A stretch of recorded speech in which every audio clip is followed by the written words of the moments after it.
you answer my question, Cat Chat? About cat pics. If it gets rolled into dog picks or if it's going to have its own category.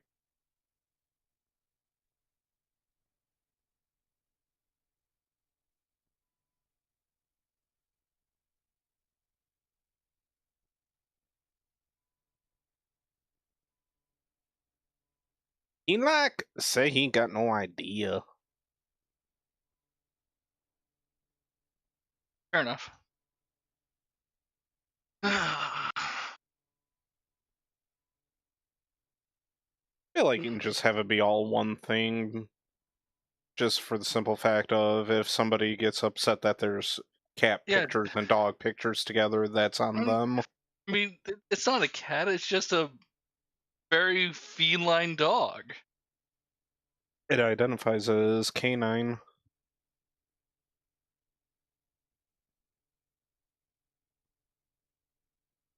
Woof woof. Meow meow. Chicken go cluck cluck, cow go moo. Piggy go cluck cluck.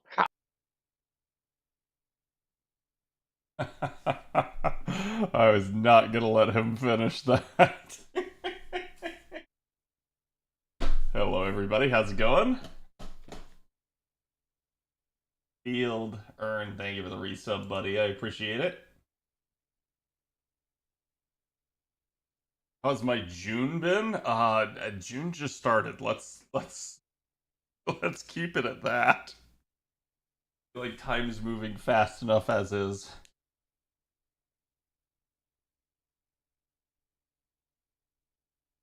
Did you figure out FGO's new unit was a Norn before you saw info on APOT? Yes, because I know who Erd is.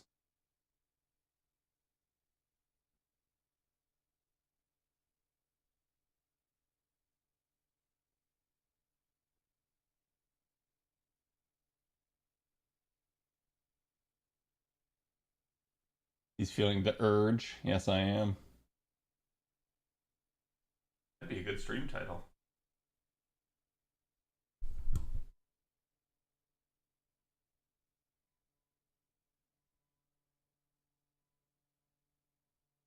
Mr. Bob, thank you for the 85. I appreciate it as well. I can always escape you.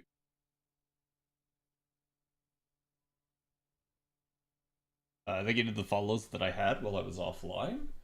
Hello Hardus. Hello Jim. Hello AFK. Jay. Hello Ultimate. Hello Steve. Hello King. Trickster. How's it going? AFK, Deontay. Thank you guys for the resubs as well. Back everybody. We're back with FGO this week. Let me go ahead and get live here in full so that we can talk properly. How's it going, guys? So last we talked, let's see, when did I last stream? I'm actually having a hard time remembering. Yeah, last week we only got to stream twice because I thought I was maybe going to be able to stream Thursday, but then I ended up needing to basically use Thursday to help prep for the move. So that was a little bit of a concern. I kind of knew that was going to be the case ahead of time. So none of that should have been any surprise to anybody. But yeah, we ended up managing to get the move done. We this was the big day. You know, we've been moving things back and forth on a weekly basis over the past month here, but finally we got the actual big move done, which was honestly just an experience in and of itself. Like literally we woke up to go get the truck, and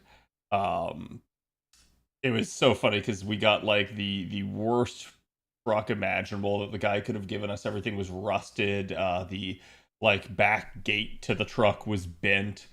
We had the fire extinguisher go off. in the truck, literally like 500 yards out of the like rental place. So it was just it started off amazingly hilarious at that point, and then oh yeah, and I also an unmarked cop come and give me a piece of his mind because I was basically sitting at a light in the left lane and I wanted to move to the middle lane, and this car comes roaring up and ends up like cutting me off and making it so that I can't move over. And then when the light goes green, everyone's going slow, so I actually dropped back, moved over behind that car, and then I saw that that lane still wasn't going, so I moved all the way over to the right lane and was able to kind of gun it up the right lane and pass literally everybody in the end. Because I think the only cars that were sitting in the right lane turned. And so this guy was about to get over, but instead can't because I'm now like in that lane. And he gets really butthurt and upset and goes and gets on my ass and starts tailing me the whole way and like literally tailgating me. And then we're at the light where we need to turn for the rental place, and he ends up in the lane right next to me, flashes his lights and boops his siren, rolls his window down, starts yelling at me, and is like, "You gotta slow down, man. You're doing like 65 and a 45." And I'm just like, I mean, it is what it is. I don't know what to tell you guys. Like, we were in a little bit of a hurry. So, like, yes, I was speeding. I knew it. But he starts yelling at me. And then he starts yelling at me even more because I start rolling through the light. Because in fairness to me, the turn signal had been green. But I guess it had gone red while he was yelling at me. And I'm literally sitting there, like, distracted by this guy. He's like, "You're not even paying attention." I'm like, I have a cop with his window rolled down yelling at me. It's like, of course I'm not paying attention. I'm paying attention to the cop. And then he proceeds to, like, basically just continue to yell at me. And then he just ends up turning his lights on and pulling out and going on his merry way. And I'm just like, he didn't have jurisdiction. That had to be what it is. Because, like, dude was just absolutely beyond triggered for whatever reason at the stuff that I did. I don't know why. Yes, I was speeding, but I don't think I actually did anything that was that bad other than that. And he just, like, guy was actually, like, having road rage, basically. And I was just like, what the heck? Like, I don't understand what's going on here. So it really just caught me off guard. But all that happened. We finally get to the dealership place and then got it rented. And that was where the shenanigans with the truck itself started. You're just listening? Yeah. She's listening in here, chat. She's poking her head in the door. I figured. Oh no, I did. I already told them Oh, about you that. did? I just realized that I hadn't told them about the cop. Yeah, the cop just aggravated me because it was just one of those deals of like, I don't know what was going on with him, but he was clearly having like a fit of rage himself. And I think he was just upset because I cut him off. Like, that's all it was. And she says hi, everyone. But yeah, just hilarious, like, that shit happened.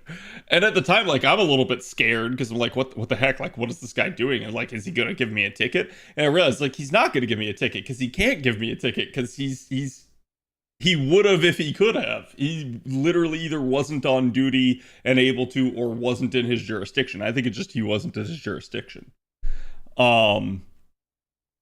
But yeah, and so we had that whole ordeal with the fire extinguisher, which was hilarious because we had to take it back, and the guy was just sitting there, and he's like, "Oh, you know, like, yeah, it's not a thing. Like they usually come with fire extinguishers, but they're like bigger ones, and they're like under the seat and stuff." And it's like, okay, and I think he just wanted that truck gone because so what we did with the truck rentals, we did it a one-way rental, and I think because of that, that meant that particular like rental agency, like, they knew they were going to lose that truck. So if you're going to lose a truck, are you going to lose your best truck or are you going to lose your shittiest truck?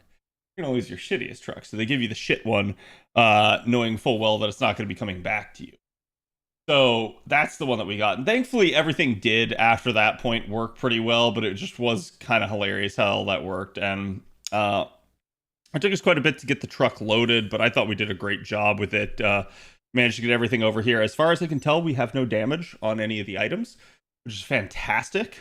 I think the only thing that we're maybe worried about a little bit is the TV, and we haven't really gotten to unwrap that one yet and take a look at it. So we still have a ton of stuff. Like, all of her stuff's over here now. So much of it is still boxed up and packaged up. So that's going to be like over the next coming weeks here. We're going to be unpacking, getting stuff where it needs to go, prepping the rooms the way we want them to be, and like kind of merging our stuff together. So that's definitely going to be its own like ordeal here a little bit. And a little bit that's probably what we'll be doing tomorrow night. We're gonna go shopping, gonna be doing some cooking here, and gonna make a really, really nice meal. We'll post the pictures when we get it made, and then after that we'll probably be working on stuff for the house. And then Wednesday and Thursday I'll be back here with you guys, and then Friday we're going back to Orlando basically to hang out with one of her out of town friends is coming into Orlando, so we're gonna go visit with them and some of her other friends, and just have a pretty chill, nice night. And then Saturday she has a, like, I don't know how to describe it. It's like a mini concert. It's literally a like you go watch the concert in a movie theater, in effect. It's a live show. You can come in here if you want. She says she's actually being productive. So, but yeah, like literally, she's gonna go to one of those, and so because of that, like, I'm gonna probably be up there with her Saturday, helping her clean up the little remnants of her apartment that we need to do, and then basically I'll probably head back, and I'll either stream with you guys, maybe we'll do like a watch party or something. I don't know. We'll talk about it. Who knows? Maybe I'll be tired and I won't feel like it, but I figured it's like I'd put that there on the schedule as like that's a possibility for something that we could be doing. I moved house? No, I didn't move house. I got Kiki to move in with me.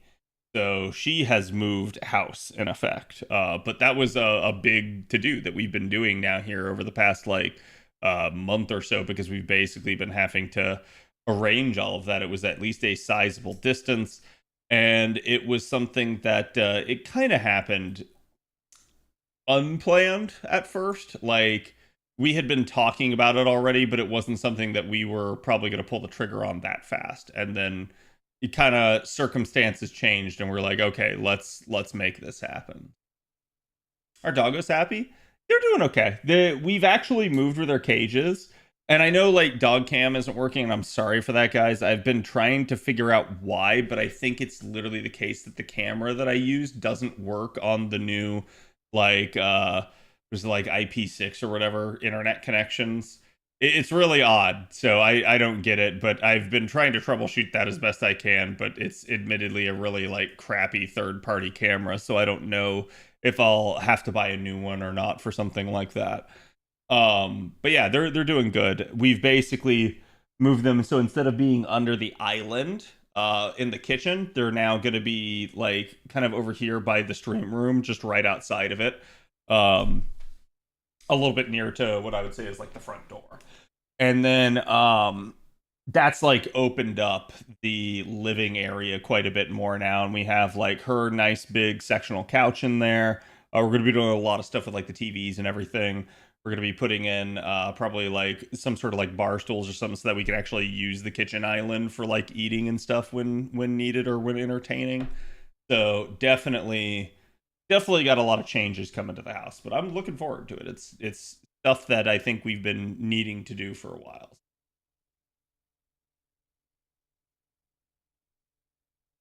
So much happened while Cad did adult stuff. They were waiting for you specifically, dude. It is what it is. I've joked at this point that FGO specifically tries to time all of its like important crap for when I'm busy.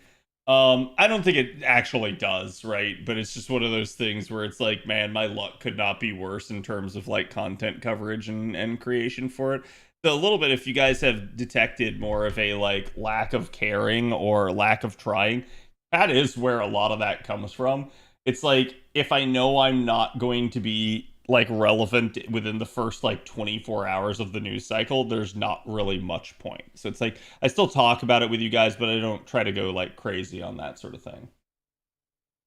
How's Kiki do with thalassophobia? I don't think she has it. Like I think there's a difference between like having a healthy respect of like deep water and the ocean and having maybe some fear associated with that and like actual thalassophobia, which is like I will not set foot on a boat, I will not go out into the ocean at all. You can't make me, that sort of thing.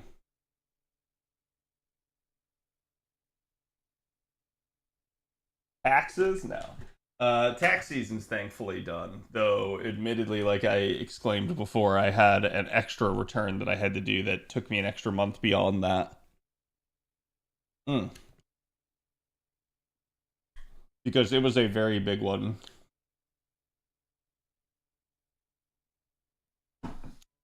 Zelver, thank you for the sub, I appreciate it. And Hacks, thank you for the sub, I appreciate it. Okay. Let's get started here.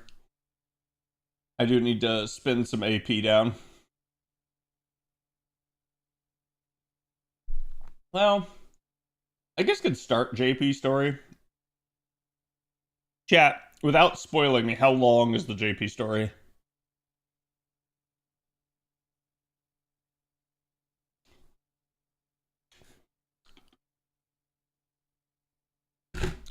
Super short. Really? Is it because like we only have the first part?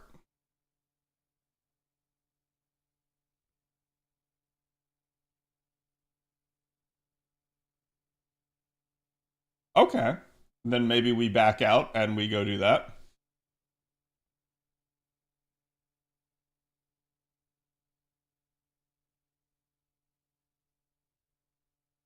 Because I skip story because I can't read it. Yeah, I mean that's going to be the case for me as well. Like I can't read it either, so this sort of thing, chat, like I'm going to go ahead and say like, hey, you guys know the drill. I will cover this a little bit just pre me doing rolls here. So, yes, obviously yada yada yada spoiler disclaimer. I'm not going to be showing you guys any of the actual story. I will skip everything. If I think there's a cutscene, I will literally like pull the plug on my connection so that you guys can't see it. So, do you like the map though? More like an hour and 30? Okay. I mean, we'll see, right? Like, I have no idea how long this is going to take or what it's going to entail. I have a rough inkling of how the story ended on JP. Because I am aware of some of the events that did actually occur, but I don't know everything in specificity. Actually, why don't we go with an Avenger? Avenger? Yeah, that's a.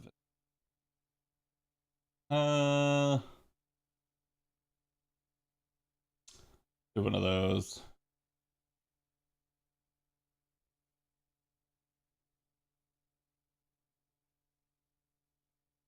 Hmm.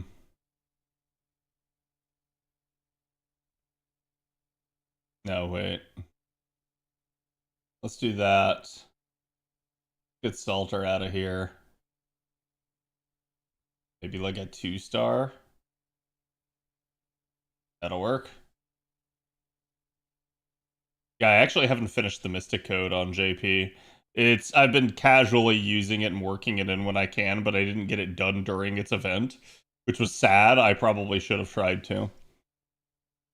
Have I talked to Trubs lately? Yes. I still talk to Trubs regularly. It's just one of those deals of I haven't been active on the Discord nearly as often.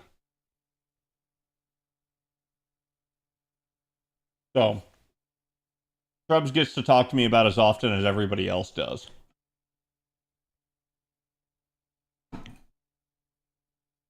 Was the hardest Grand Duel for me?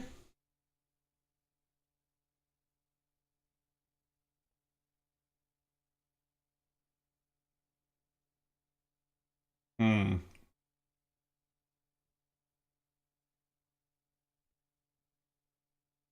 Honestly, it was probably Writer, since I couldn't speak Japanese, I didn't know the mechanics, and I had to have a lot of hand holding from chat to basically get through it. Once I understood the mechanics, it was not. If you want the truly hardest one, knowing all the mechanics, I would argue it's probably Lancer, but it depends.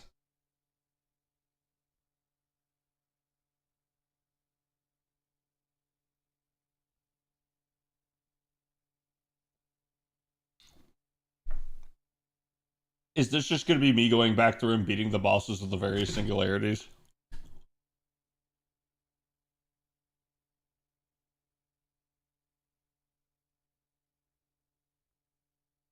Because so, it's kind of funny. Yes, kinda. No, God, I love how I did one and I've already predicted it.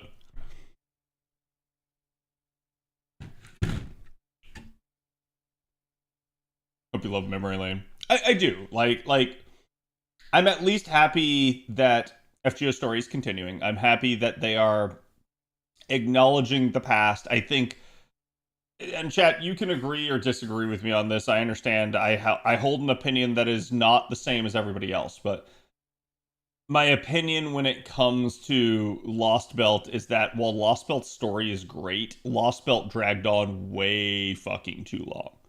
And it never should have been that long.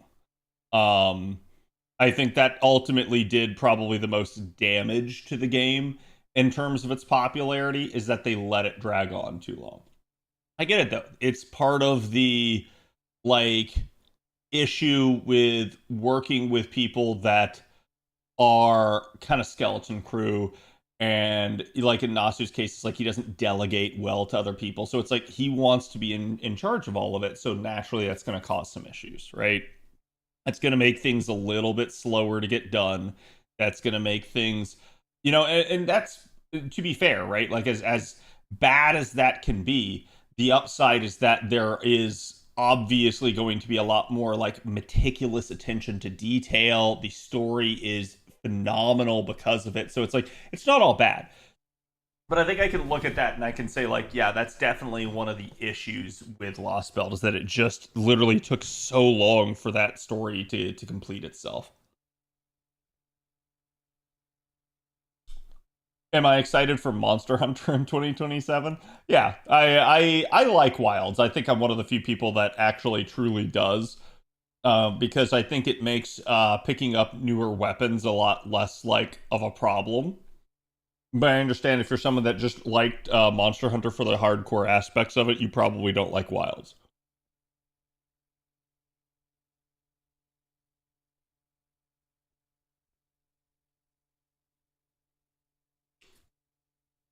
FJ has been top 10 highest grossing gachas for 11 years straight. Oh yeah, I'm not. You guys know me. I love this game. I've played this game for, again, practically a decade at this point. It is definitely a great game, but it absolutely has its faults, and it absolutely isn't a perfect product, right? So there's a lot to love about it. There's a lot to criticize about it. It is what it is. I think the FGO community for a long period in time has been very resistant to change, and also very critical of anybody that dares criticize the game. But at the same time, I think it's healthy to have that criticism, as long as it's coming from the right place and it's not just blind hatred. It's like wanting the game to improve is not a bad thing. Alter ego, huh?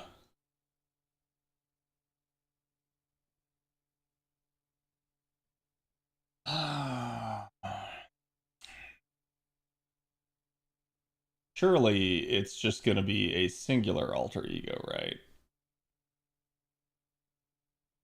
Surely, chat. They wouldn't, I'd be disappointed with the lack of animation updates. Yeah, I think there's definitely some things where we can point to it and be like, man, I wish they had done more.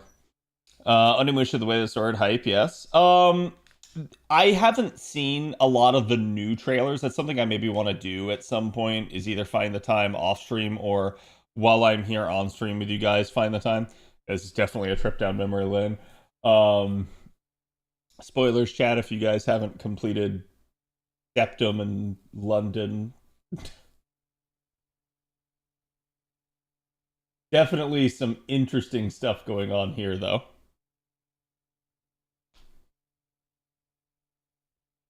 Damn, why would he hit the horse like that? Oh, that's what the alter ego is. Oh, no, that's not good. I didn't take the right thing for this. Well, we're gonna die. At least I hope we're not gonna die, but we probably will. How do I want to handle you? I guess I literally just have to do this.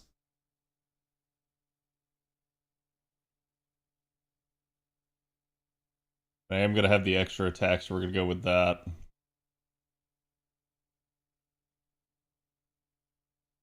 If I pop Gil's third skill, he likely just gets all the stars anyway, so we're not going to use it.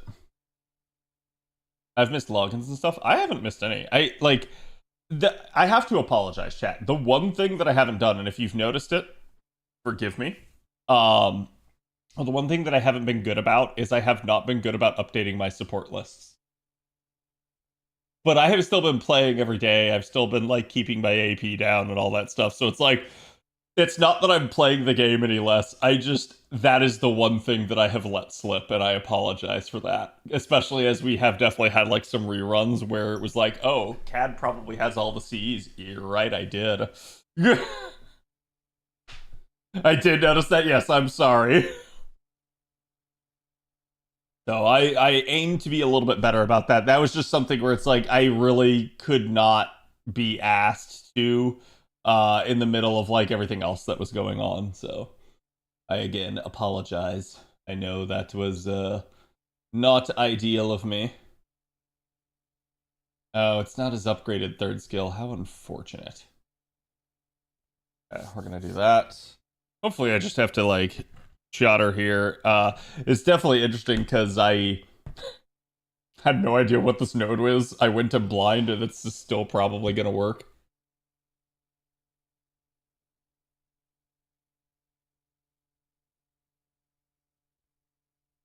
I mean, go ahead and trim me, Galactic.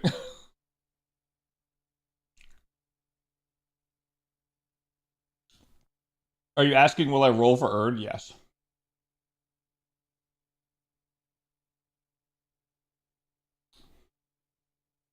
It's okay, we all know. The joke about Fate fans and reading comprehension. It's a thing, chat.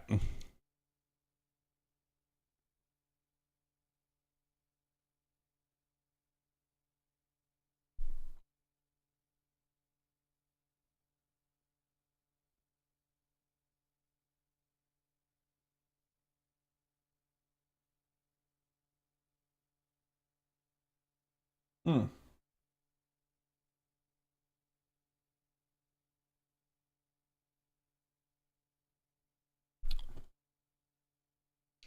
I'm a Yu-Gi-Oh player. I can't read, yeah. What about YouTube? As I've explained before, Cody, I don't have an editor at the moment. So producing high-end content's kind of rough. It just is what it is.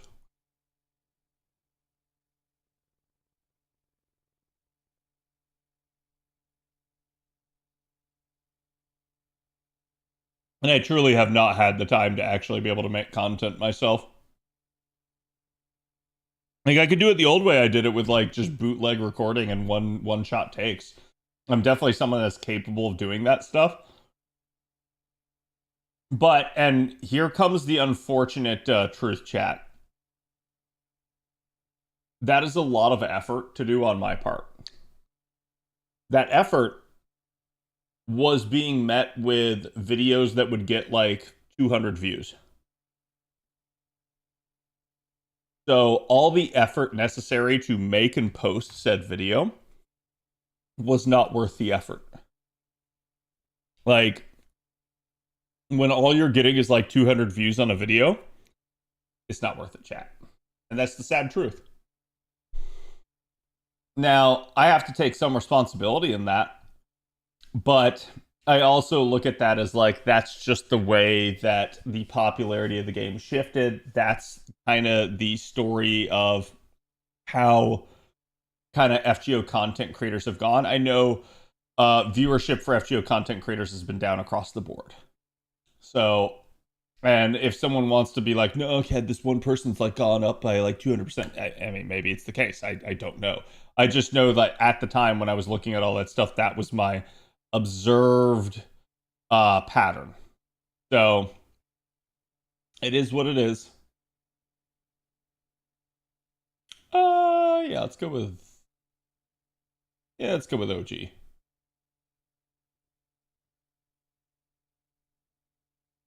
You think you can move the YouTube stream to your main channel? No. Like, it would still just hurt it. So, there's no point. But we'll see. I'm still thinking about how to handle all that stuff, and now that we got the move done, I can maybe start looking a little bit into like things to do for the channel for myself. So, Mr. Creamy, thank you for the big 9-0. Yeah, can we get some love for Mr. Danger Creamy? How's it going for you today, bud? Ah, I see this is going to be one of these. I kind of want to do this.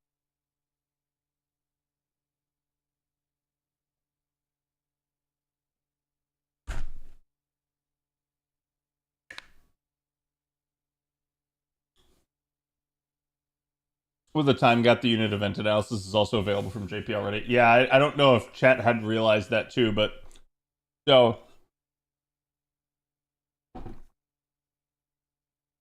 I think if I were to start making unit analysis again starting today, I would only be behind like what 3 units, chat. And I haven't made a new video in that regard in like 6 months. So hence the point that I was making on some of this stuff. God, I forget how Paladin Mash works. It's been a hot second.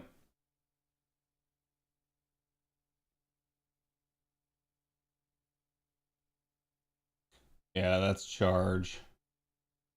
That's taunt. Let's just wombo him.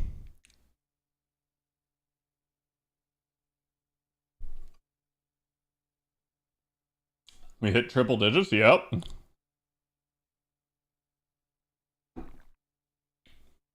What's up, Kimba? How even is there to analyze? Well, that was kind of the point that I was making, is like, there truly is not a, like, a big need. Honestly, Erd coming out here is probably the biggest unit that, like, I would need to analyze because she has supportive capabilities.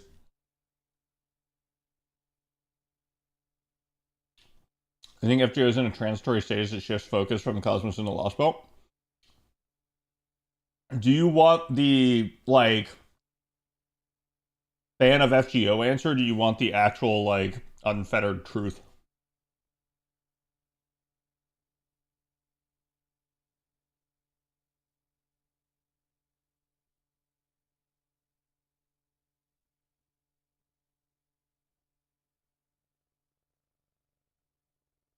Last one you did was Demeter, yeah.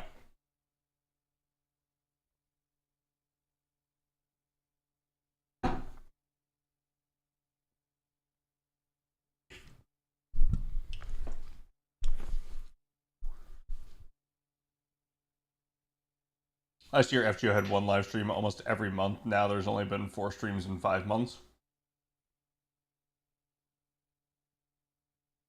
The honest truth is, FGO is entering a episodic arc where I believe the devs are not going to overcommit. They are going to release short, closed arcs of story, almost like an episode. And if they see that interest in the game wanes, alters, and dies out, they will just stop making content for it. That is the unfettered truth. So if you want the game to continue, you got to keep supporting it. It is literally going to continue for as long as it is. I think that's where we are. The devs are in very much a wait and see, let's test the waters type of approach.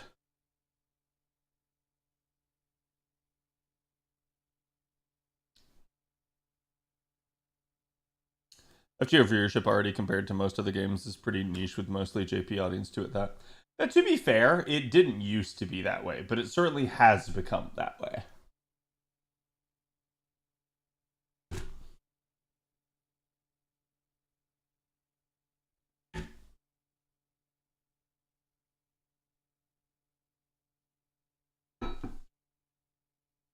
It seems short-sighted. I think the devs don't want to commit to something for fear of just like losing their ass on it. In the same way that like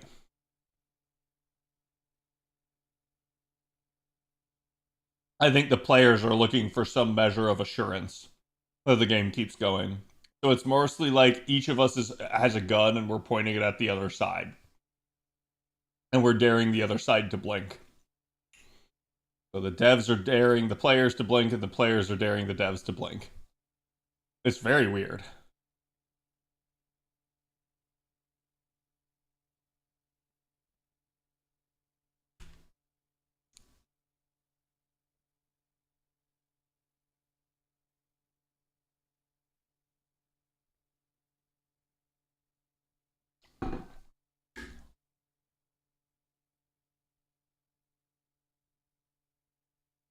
Chad, am I already almost done?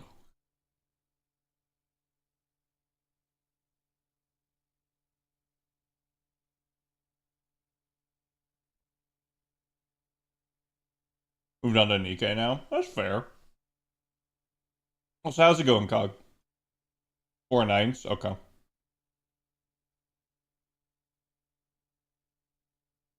Well, we'll probably stop here and do our rolls.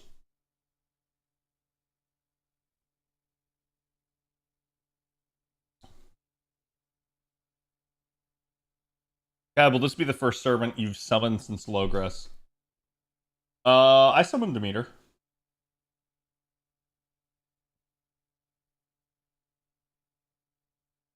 I pointed out to you guys a while back that my JP account is basically going back to free to play. The reason why, I do not need to spend money on it.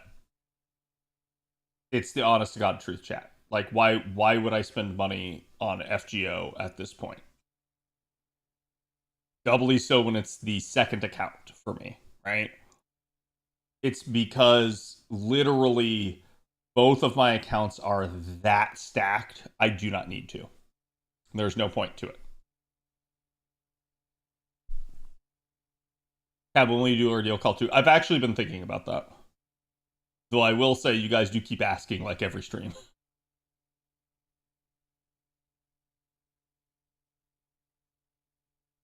But it's definitely something I want to do. I just have to both have the time and be in the mood to do it. And I will admit, I have lately not been in the mood to do so.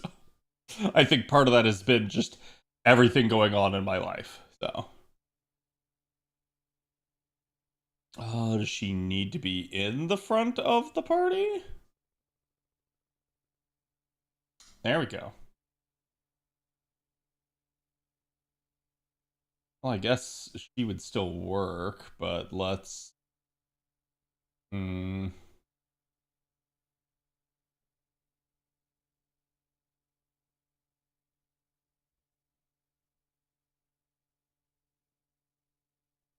think we're gonna do him. We will eventually kill with that lineup. Hello, JC. Its story was so good. Yeah, I mean, I've always heard good things about it. It's not a like, oh, I somehow like hate FGO story or anything like that.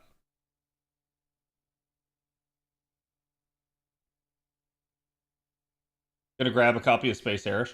I don't know, actually. Like, I've had Space Erish on JP, and there have been 1 or 2 times where I was happy that I had her, but I also feel like it just truly didn't matter most of the time.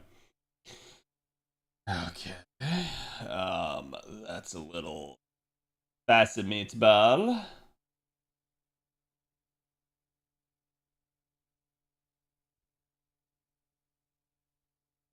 Let's do that.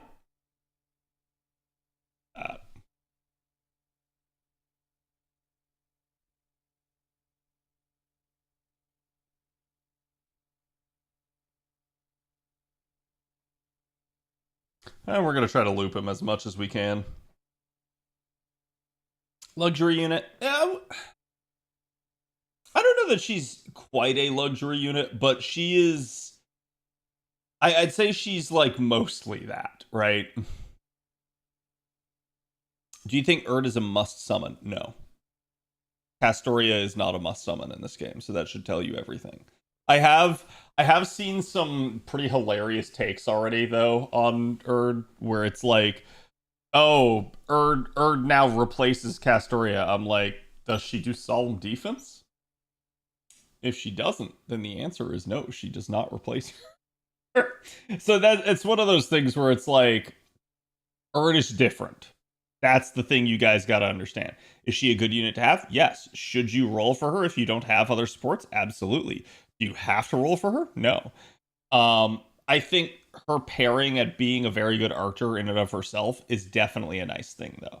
And so that's one of those things where it's like, yes, it's a strong enough unit that everyone should look at her and gauge whether or not they need this unit for themselves, right? It's just one of those deals of like, you don't have to. And you guys know, this is how I've always been. I've always been that guy that's like, yeah, I'm not going to tell you that you have to do this. I'm not going to be the person that's sitting there trying to like bait you somehow into like spending money or like rolling beyond your means.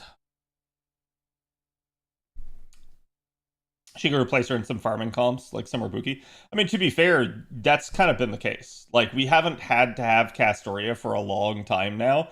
So I do want to say this, chat. Like, do not delude yourself into thinking that this is like some big new thing. It's not. This is just yet another Arts option. Arts has the most options by far of any card type. Always has, probably always will. So in that regard, that's why I'm saying, like, you need to consider that it's probably not the biggest of deals.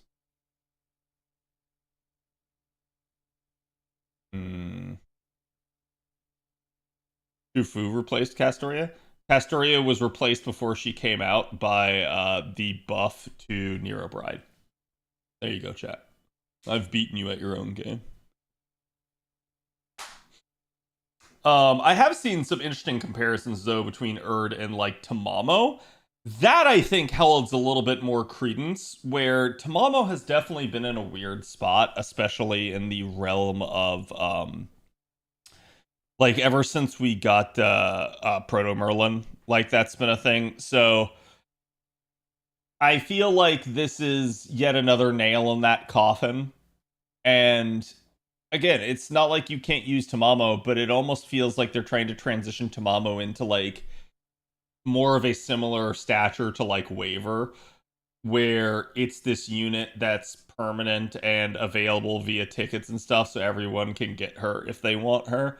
But there's better options out there is what they're trying to do. And with Waver, I like that they do that. I'm not sure I like them doing that with Tamamo because it doesn't fit as well. Tamamo has always been a little bit more of a niche unit and has not been somebody that, to me at least, was how should I put it?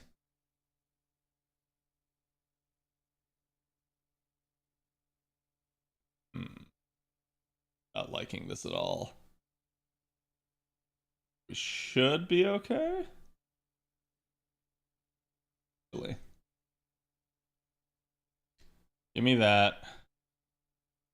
Give me that. Give me that. Okay.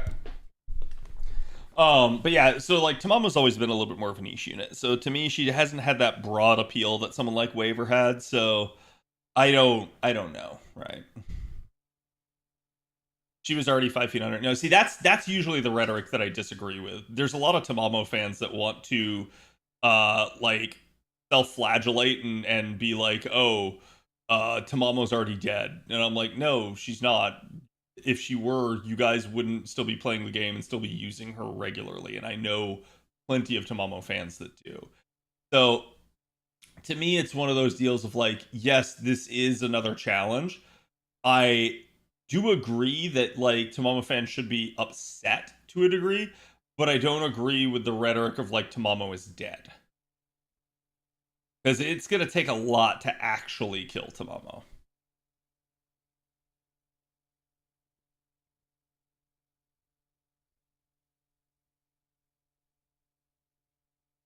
They're waiting for a time to buff Tamamo where she won't be broken. I mean, they could buff her literally right now. I think that one's definitely a harder sell simply from the standpoint of like I don't think ever since Castoria came out that they could buff Tamamo and like it would somehow break the game, right? It could, depending on the buff that they did. I've definitely seen Tamamo fans ask for some pretty absurd buffs, but I don't think you need a whole lot to get Tamamo back in the swing of things. At least not to like make her viable and relevant, right? I think that's the difference though, is like I'm speaking of this as somebody that truly does not have a dog in the fight in that regard. And so I'm looking at it from a more objective viewpoint than people that are like, if you're a fan of a unit and you want a buff for the unit, you're naturally going to want that unit to be very strong, right? Like, so that's where it's like, yeah, sometimes you'll get some really weird takes from stuff like that. Does Erd break the game? No. They did buff Miss Crane recently, so Tammy buff can be possible. They did. I'm kind of sad about the Crane buff. I feel like the Crane buff could be a whole lot better than it actually is. Man, I am not a fan of this draining going on. And the fact that I seemingly have not gotten anywhere. Chat, is this a survive thing, or am I just really bad at this?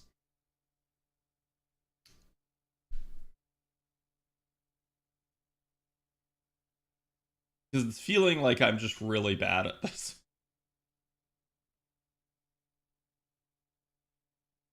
Maybe both, yeah. I could believe that. You have to kill her. Well, that's not going to happen unless that mechanic stops occurring.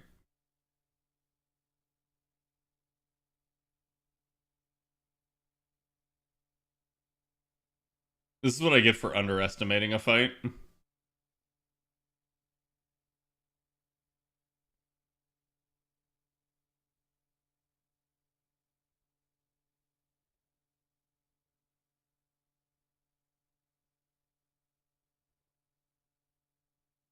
But yeah, I've just taken the wrong damage dealer to this. Tamamo has a whole vanilla morph skill. Yeah, that's what I say. Like the morph skill is what's gonna get touched if they do. I've seen people be like, oh my god, she needs charge, she needs like additional steroids and stuff, and I'm like, I don't think that really is going to. It's basically it's amounting to people not wanting Tamamo to be Tamamo and instead wanting Tamamo to be Castoria, or wanting Tamamo to be Erd, or wanting Tamamo to be Tiamat Archer. So it's like, I think they just need to find something unique to her.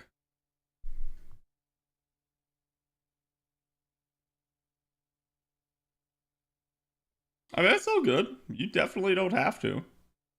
I don't find it difficult to maintain progress in FGO on a day-to-day basis.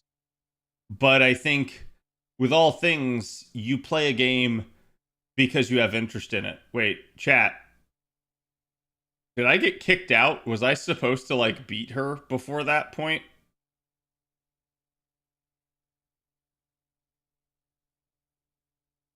I got kicked. Okay.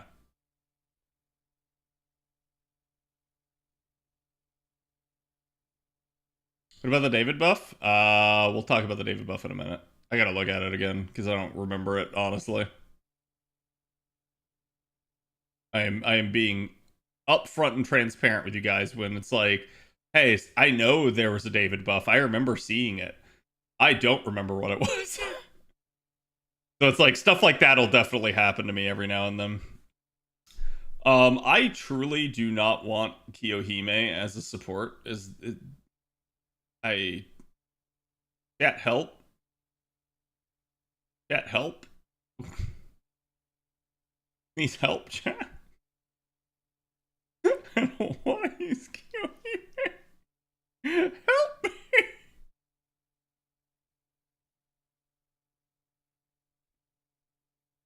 There's no help except Kyo, yes.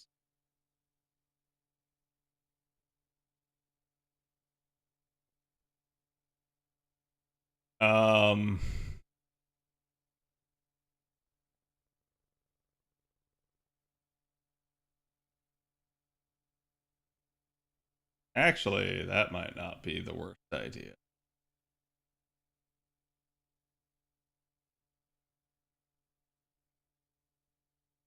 Wait, no, I don't want Beast. I want that.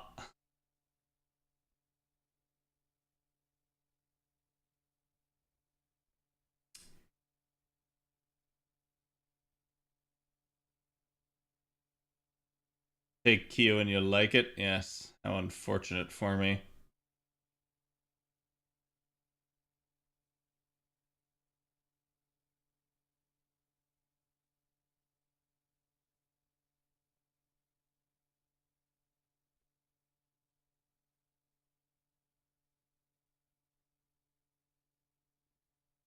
Problem for is most CQs can be blasted through these days, limiting her niche. I do agree with that, Strom. I think that's part of the issue is that, like, they truly have ditched a lot of stall content.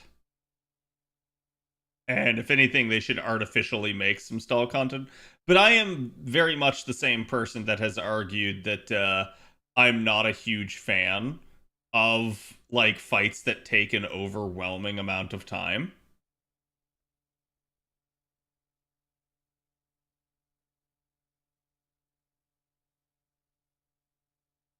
Hmm.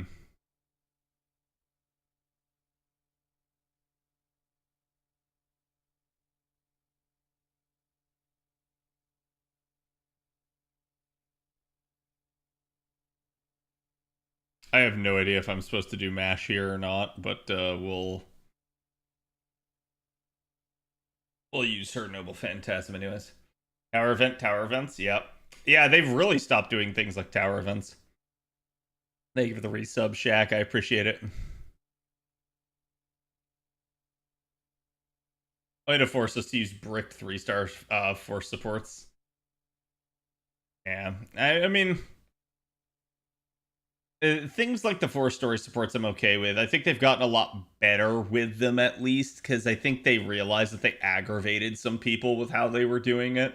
They, like, so much so that it was such a complaint that they had to, like, give us some quality of life.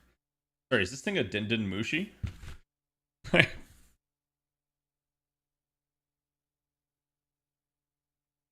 Or are we just going straight up Cthulhu up in here?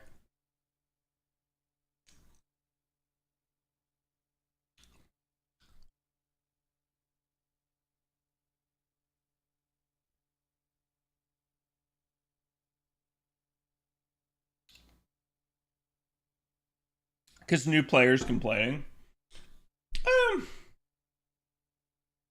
I don't think that's the case. I think tower events just require probably a little bit of dev stuff. If I look back, almost everything that the devs stopped doing, they stopped doing because it was too much work, chat. Not because it was like, oh, the players hated it. I would draw your attention to Grail fronts. People loved Grail front, and they stopped doing them. Why? I think it was just legitimately too much work for them. They always got really positive feedback on that stuff. So, I think it is what it is. Okay, chat. Let me hop over to NA real fast. I want to get AP burning over here. I don't like it rotting.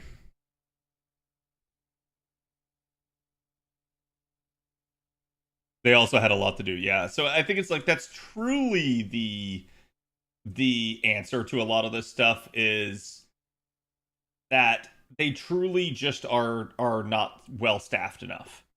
I equate this to, if you guys are familiar with Final Fantasy XIV, we heard for years about how they didn't have enough devs and how they were going to have to like cut doing certain content. Now the 14 devs were upfront about this. The FGO devs were not. Like they didn't tell us they were going to stop doing Railfronts, because I don't think they ever wanted to. I don't think they ever wanted to make people feel like that wasn't going to be the case. They wanted to always keep the possibility of doing it open for themselves. That's fair to them.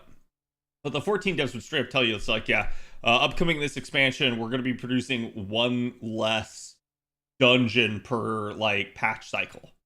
Okay? And so like we all knew it was because they weren't well staffed enough. Why weren't they well staffed enough?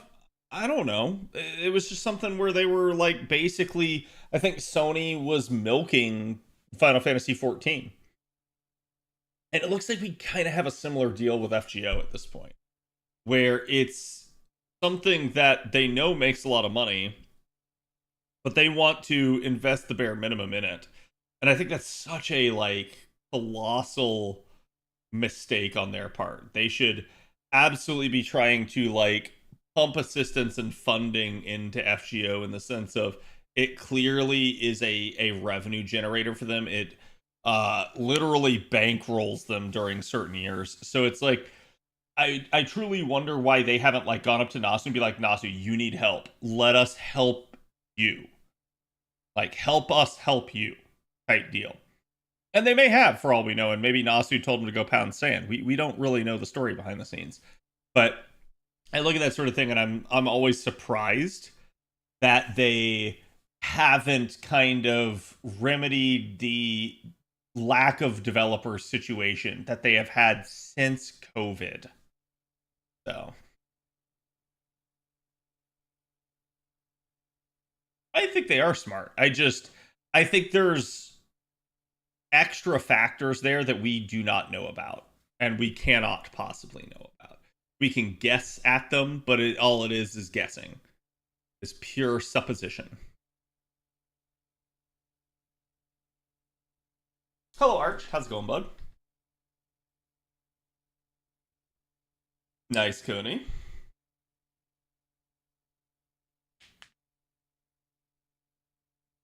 Aniplex is famous for skeleton crewing all their gacha games. Yeah, and that's... I truly do worry that that's just what's going on here. Is like FGO is to an extent being milked. We've known that for a while, that like this was probably the case, but it's so sad to see that like they have not done anything with it. Like they haven't said like, oh, you know what? Hey, let's actually flesh it out more. And who knows? Maybe they are at this point going, we need to work on a new project. We need to do this other thing. Like, I couldn't tell you.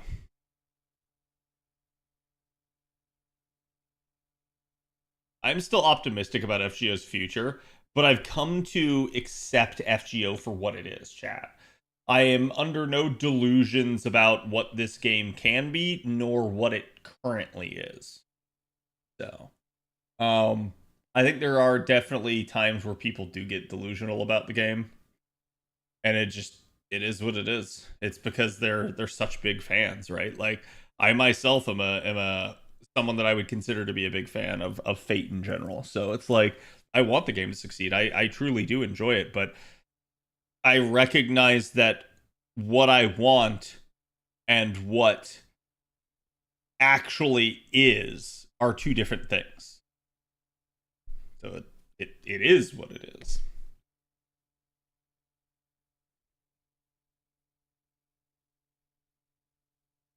Like with the append expansion. Well, see, and this was so interesting, right? Because I pointed this out before, because I had people that were like, oh, that's such a terrible idea. And I was like, well, if you think about it, it truly wasn't. Like, expanding appends was not a bad thing. The problem was that they hadn't fixed the coin situation that they had promised to fix prior to that. So it's like, having more stuff to do, not a problem. The problem is where it's like, here's more stuff to do that you can't do. It's like, okay, that is a problem, right? They have to give you the ability to be able to participate in the system. And the fact that they didn't was just, yeah, it's what truly made it a colossally stupid move. But that's why I like recontextualize that for people all the time, because I think a lot of people like don't realize that that's what was going on. It's not that the append system in and of itself was bad. Even the coin system in and of itself made sense. It was just the economy of it. They did not give out enough coins. And so because they didn't, there was no way that like the system could work properly. And therefore everybody was right to be upset. But I think that is a problem that the community sometimes has, where it often phrases things in the wrong context and tries to whip people into a fervor. To be fair, I think part of that's like social media in general nowadays. Like, it's the idea of like, oh, I can post this rage bait and get everybody whipped up into a frenzy, and it's like it's not the actual truth of the matter.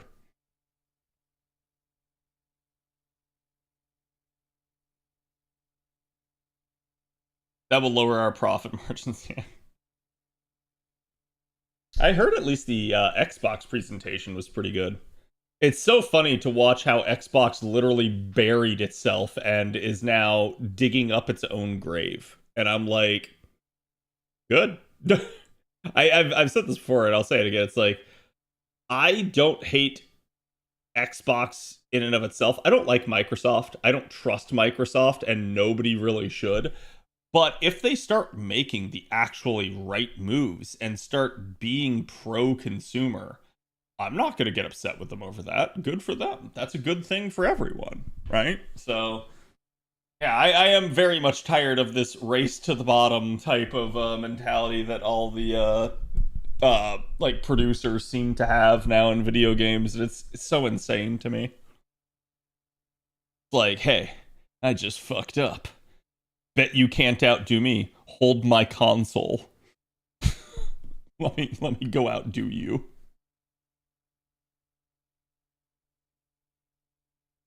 Being pro-consumer in the mind of executives is stupid. Oh, I get that. You're talking to a business major and an accountant. I truly get that. But I would argue that the logic there is flawed, right? And you need look no further than Steam for this example. Sometimes being pro-consumer is the correct choice because you beat all of your competition by virtue of them committing Sudoku. So when they do a bunch of stupid stuff, you come out smelling like a rose because you're pro-consumer, and then you win by default. Like, people have accused Steam of being monopoly. Steam is not a monopoly. At least not in the traditional sense. If it is a monopoly, it is a monopoly by consumer choice. That is to say, consumers prefer it 100-1 over any of its competition, such to the degree that it has a functional monopoly because nobody wants to touch the absolute dog trash that it is compared to. So that's kind of where you end up with that. So sometimes it behooves you to be good, to make a good product, to provide a good service so that your consumer is happy and create that brand loyalty. Like, Xbox used to have that brand loyalty. So did Sony. They have both just flushed that down the drain. And then they wonder why, like, their new consoles and new games don't sell. And it's like, that's why. Nobody trusts you anymore. So you will generally get further by, again, catering to the consumer at that point.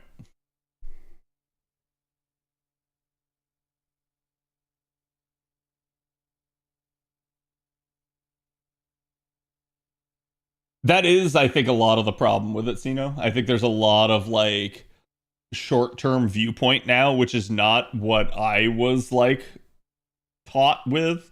I was taught about, like, stewardship and literally being somebody that protects the company's image for the long term. You make the moves that make the most sense long term, even if it causes some short-term pain. And if you do, you'll be better off for it. I think we can look at like how Nintendo handled COVID as an example of that. Nintendo did not fire its developers during COVID. A bunch of the other video game producers did. They had this weird glut where COVID came out and they actually ended up. Okay, yeah, I get it. Thank you. COVID came out and they actually ended up firing a bunch of people off. Then they realized they were in a work from home environment and they ended up having to hire a bunch of people back. Then they ended up trying to bring people back home, and they ended up firing a bunch of people again. They're like, oh, yeah, you can't be work from home anymore. Now you have to come back to the office. And so, like, you just had this weird crap, whereas Nintendo was just this. Do you know how much cost there was here, and here? That Nintendo basically only incurred right here. Nintendo kept paying people. They paid to fire people, lost production value from that, hired a bunch more people, had to pay to train them and monitor them, and then paid to fire them again. And guess what? Then they had to pay to hire them again, too. So it just, they created this weird ass seesaw that Nintendo paid once. So they did this because they were worried about the state of the market and how the future, like, jobs market would look, what the costs associated with that would be. Nintendo just said, we've been through this sort of thing before, we will stay the course. And they didn't panic, they didn't worry, and they kept on their same talent. They kept on their same people. Now, unfortunately, the problem that has befallen Nintendo at this point is that a lot of the higher-ups in Nintendo since COVID have retired. That's not something that Nintendo could help, though. That's something where it's like, when the old guard finally is done and moves on and retires, and now other people are stuck with the reins, it's going to be a different experience no matter what. Like, that's the sort of turnover that, like, nothing can truly prepare you for. So Nintendo did handle it the correct way. If other companies had handled it the same way, I think the video games industry would have been a lot better, and you would not have had this weird, like, do you guys remember how there was, like, I think it was 2022 or 2023, it was one of those years, there was, like, no video games that came out practically. And the reason why is because there was this weird ass gap year that happened because of all the COVID firings. So that's just kind of how that stuff happens. You need more than Bond 15 and NP5 to fully upgrade an SSR to 120 while getting all the pens. See, my argument is that you don't need all the pens. I know there's a lot of people that view the game with a completionist sense. I'm going to say if you view a gacha game with a completionist sense, though, that already just kind of makes you a little bit insane. And I say this as somebody that, you know, I have a very robust account, right? Like, I get it. It's like, I understand the desire to, but I think it is so cost prohibitive, it's not worth it. So my advice is, you know, go for 120, go for like 2 to 3 appends, and live with that. Don't sit there and try to be like, oh, I need all 5 appends. It's just not actually worth.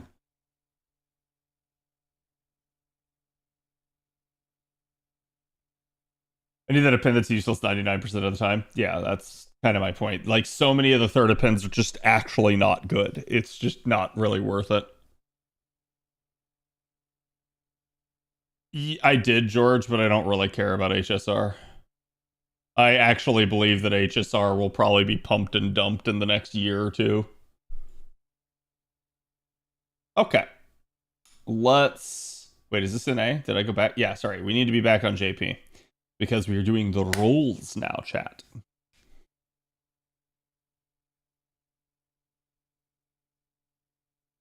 GTA 6 is on release, it will fail to meet profit expectations. Yeah, GTA 6 is one of those where it's like,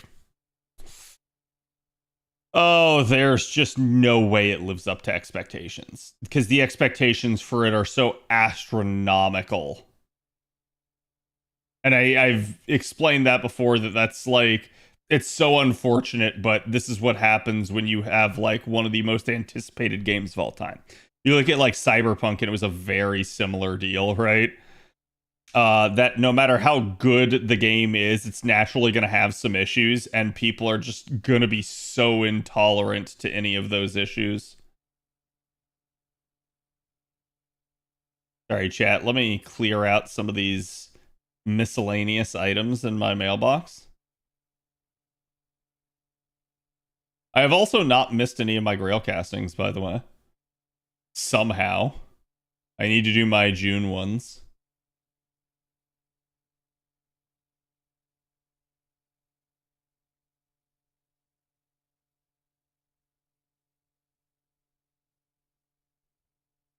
Well, I think with any sizable game like GTA, you're going to get a contingent of people that are like absolutely just going to fanboy. No matter what goes wrong with it, it's somehow the greatest game ever. And conversely, no matter how good the game is, there's going to be people that trash it. Like, it just, when you get to be that size, it's just polarizing by nature. It has such gravitas that you either are with it or against it.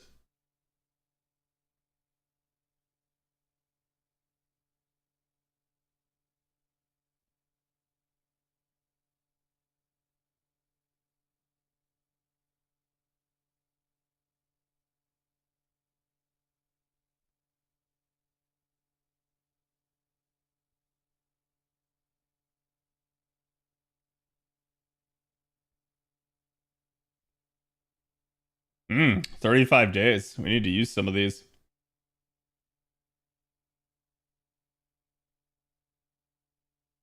Can't only assist deals and absolutes. I do believe that there are people that are in between, right? But I think the point that I'm making is that like there will naturally be sides. People will draw up lines in the sand and say, you're either with me or against me, type deal.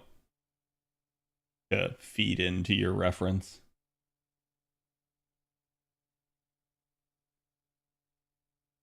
Ah, I see. I haven't rolled in so long that finally my rare prisms on JP are beginning to dwindle.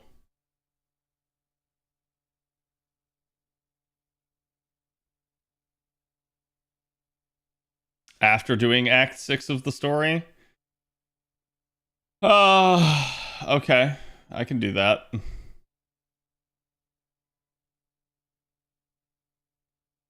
Is chat referring to the third ascension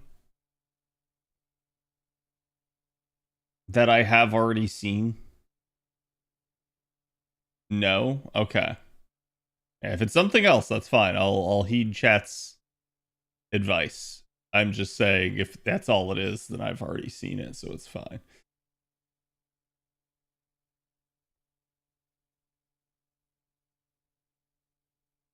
Yeah, we'll run it back here real fast. I assume Mash cannot be in the party at all. Fun. Or is it that he needs to be Paladin? Whoops.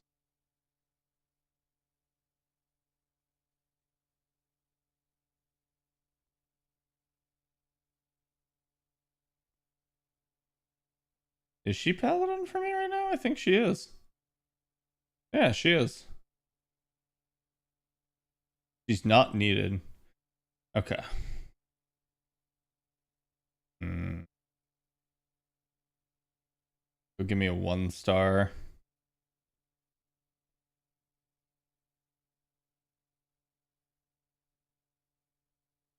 Okay, so I can actually fit a proper 5-star here in the back line. Fuck it. Tiamat, get in there. Never know when you need another.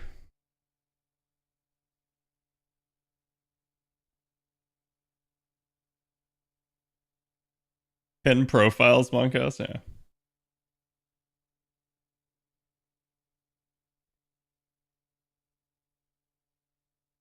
People complain about the dumbest shit. I think everyone should just see for themselves if they like something. Yeah, I do agree with that.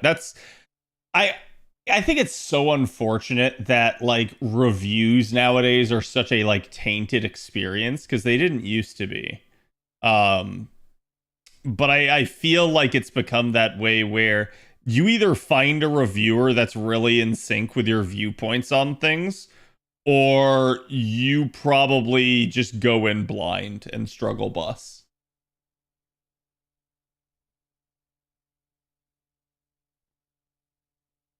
Hello, Sutter.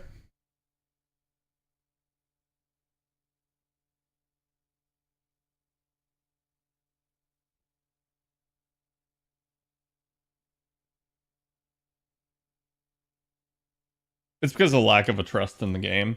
Oh, I don't even think this applies necessarily to games. Like it applies to movies, it applies to shows, you name it, right? Like people are just at that point where you talk to your friends because you already know how they feel about things, and you talk to I don't know, maybe like coworkers and like acquaintances, and then you go and you look at like one or two places online and that's it. It just is the way it is. Pirate the game, then buy it if you like it. That's what a lot of people do, from what I've heard. I definitely know someone that plays that way, and I will leave him nameless because he does frequent the channel. But I think that I'm usually the opinion it's like don't pirate a video game unless you have like actual issues with it. That being said, I think that the reason to pirate a video game would be because the game is like unavailable to you otherwise.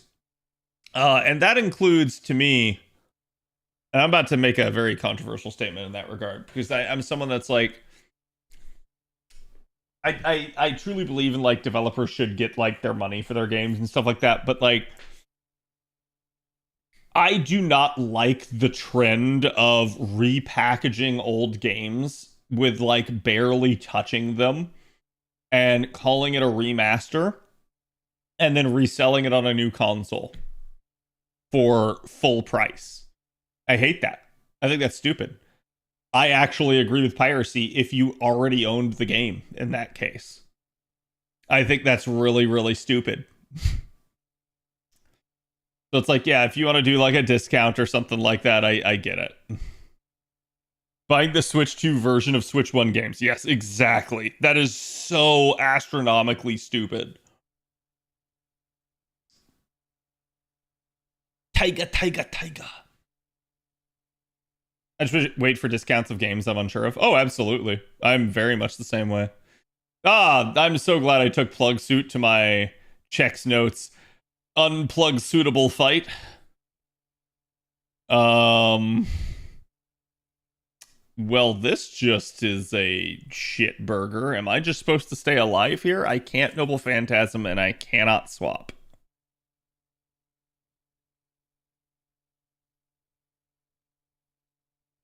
Which means all I can do is try to hit.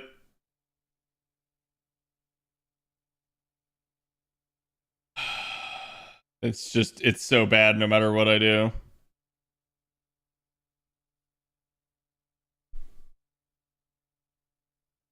You don't have to win. I figured. I figured this is a survive.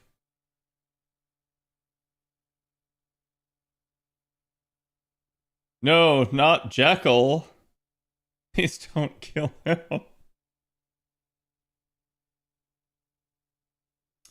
Man, if only I could Noble Phantasm. That would be great.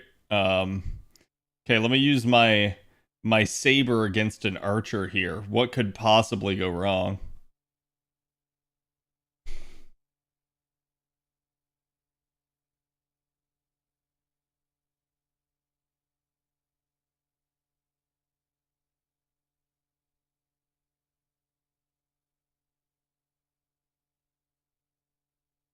Pega's got this, don't worry. I hope so. Someone better got this.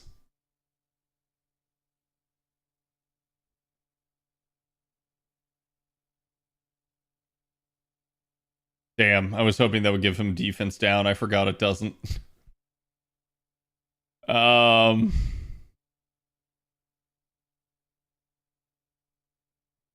It doesn't matter.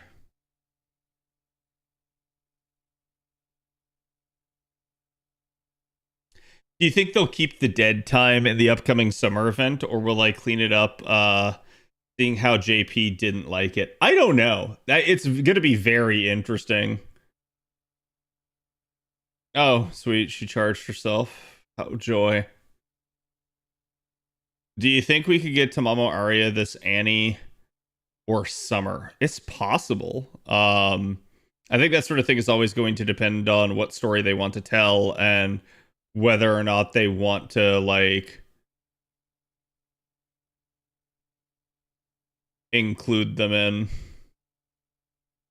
Why is that not fight over? Okay, it is. And we didn't see battle finish, and that's where I was like, huh. What's your predictions for Anniversary Servant this year? I have no freaking clue. I don't know. Maybe someone tied to Strange Fake. It's literally like so flipping up in the air. It's not even funny. I mean, maybe it's another one of the Norns.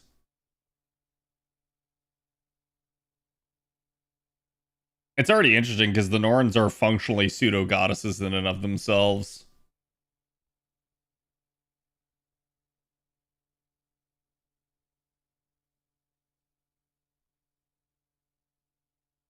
Yeah, F it. Go for it. Nope. Nope. Give it to me. Thank you. I get the feeling I need to actually burst her bar.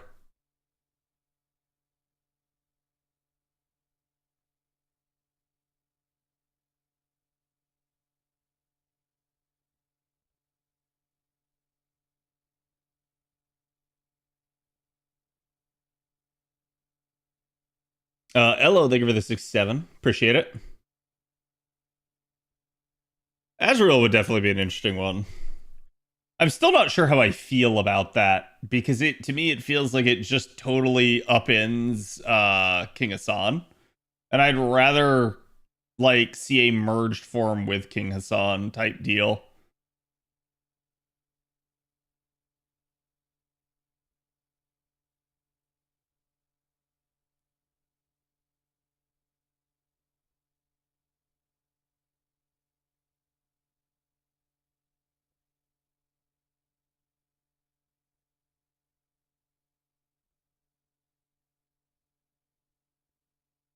So she has a unique card.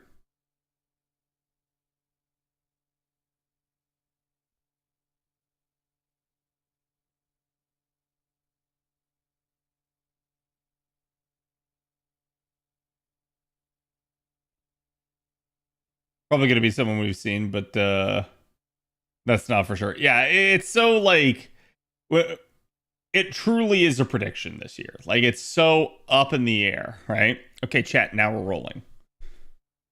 Now we're rolling.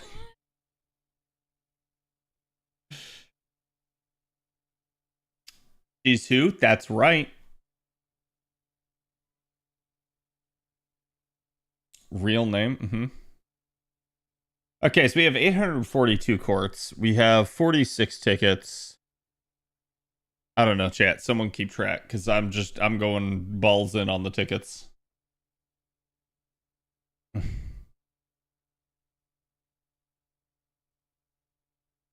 We'd have mud thrown over it. Pretty cool. Interesting.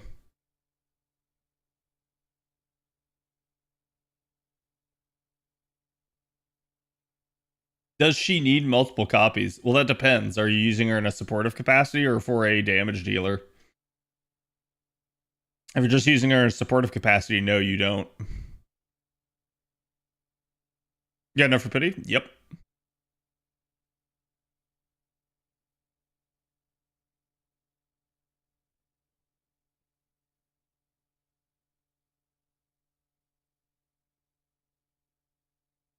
Into the gacha for her? Yeah.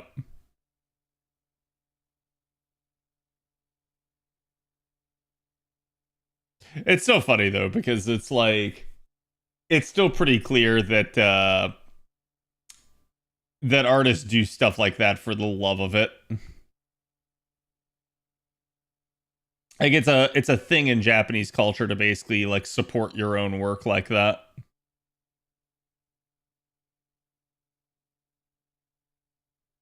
I don't like the connotation of this song right now that I'm digging myself in a hole.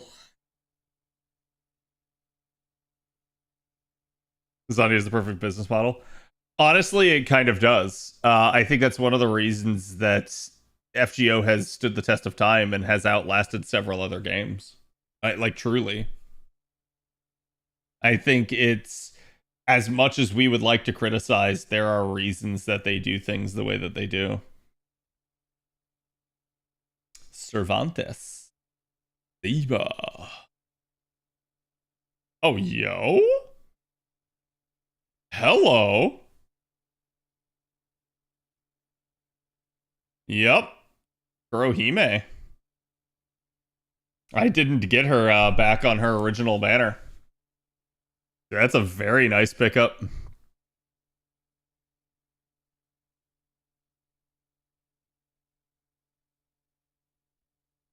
Well, technically, we still don't have part 3. They're not putting a label on it. I've seen so many in the FG community that keep wanting to call this part 3, and I'm like, it's technically not.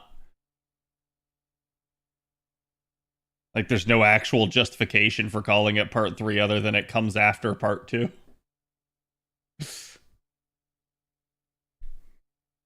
Did you roll for cute Snack Lancer that was with her? I did not.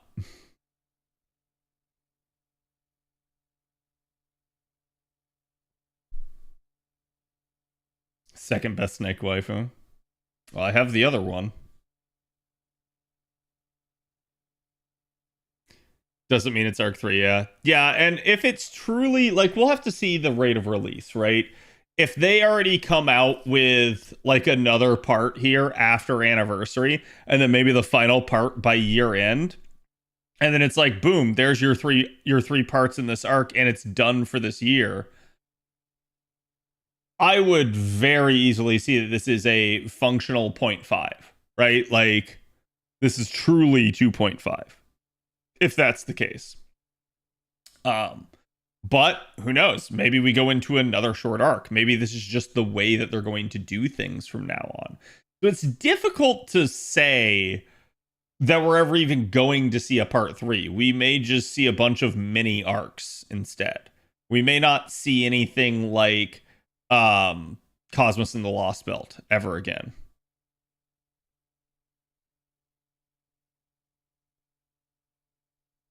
We should be done by New Year's with the mini arc here. It wouldn't surprise me. I think they definitely took their time to come out with this first part, but it wouldn't surprise me if they just go boom, boom, boom, and just like hit us with the 3 parts relatively quickly now that they know what they're doing.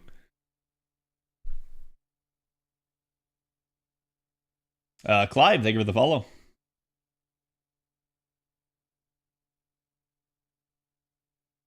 Short chapter here aligns with that too. Yeah. Which I'm okay with that. Like, I don't think...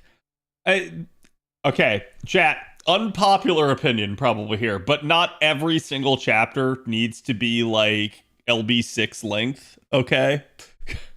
There is a point where it's like, it is a little bit too long, and I think it stunts their ability to produce stuff when it gets that long. So it's like, as awesome as LB6 was, as good of a story as it was, it doesn't need to always be that length, right? They can definitely do shorter stories and it still be good.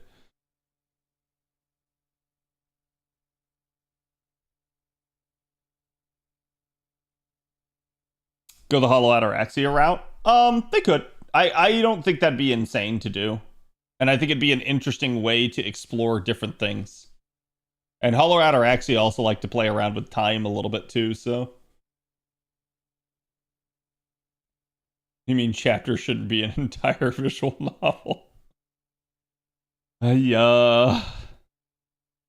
I'm sure the like diehard Tsukihime fans would say that it should be because they're wondering at this point where part 2 is. So let short stories big up and build up into a big payoff. I agree. That's kind of something they were already doing with the singularities to begin with. I think we maybe lost a little track of that with the Lost Belts, and we were going kind of so like deep into things that it was a little crazy. Developing a new big arc is going to take time. Yeah, absolutely.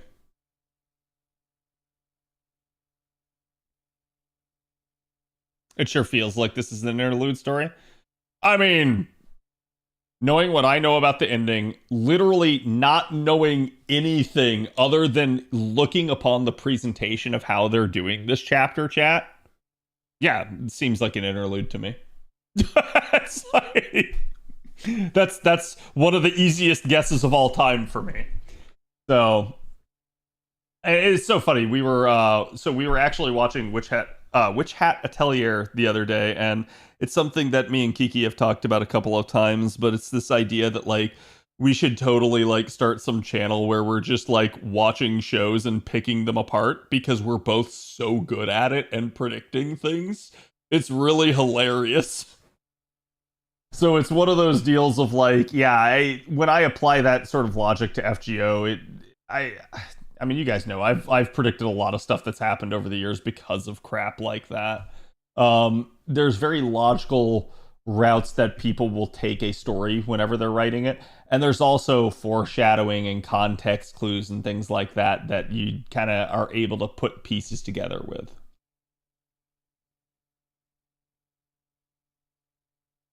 Anime critique podcast? I don't know that it would necessarily be critique. I'm only gonna watch good shit, chat. I'm not watching slop. To be fair, that's how I already am to begin with. So, oh, here we go.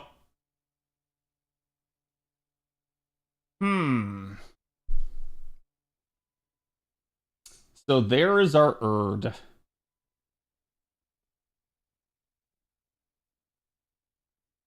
Hey, Avalon.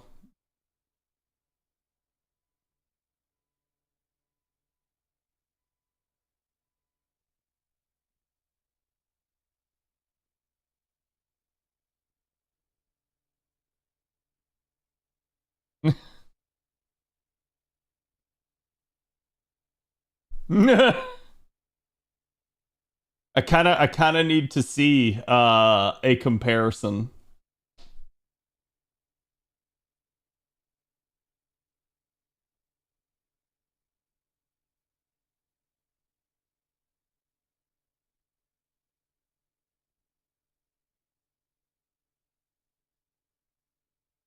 Oh, he's so ahead of me.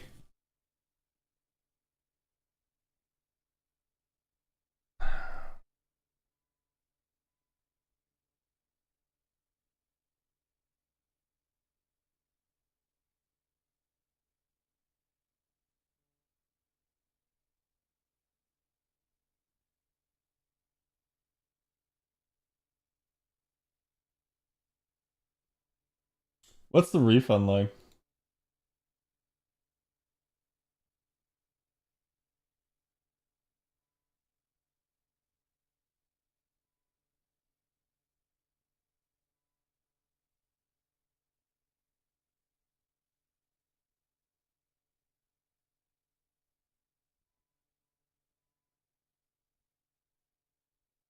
Oh, that's good.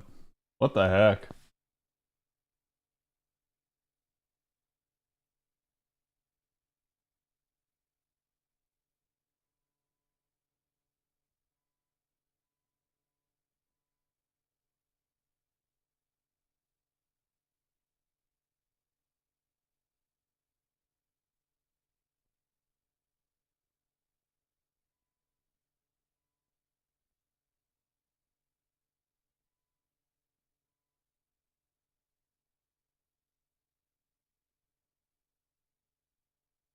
It still seems to me like Durga's hitting harder though.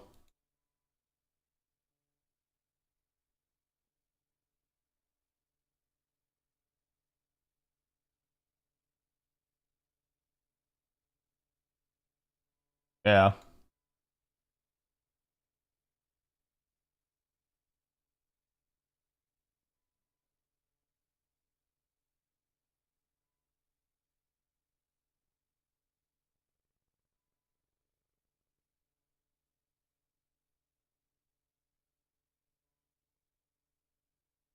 I don't know if you have it handy or can calc it real fast, Avalon, but can you extend the Jarcher one out to NP5? Since I have NP5. Like, this is less for informing chat and more for making my own decision.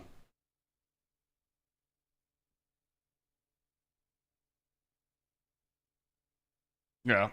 I'm debating NP2 or not, chat, since we got NP1 here so damn fast. And I am still within the bounds of pity.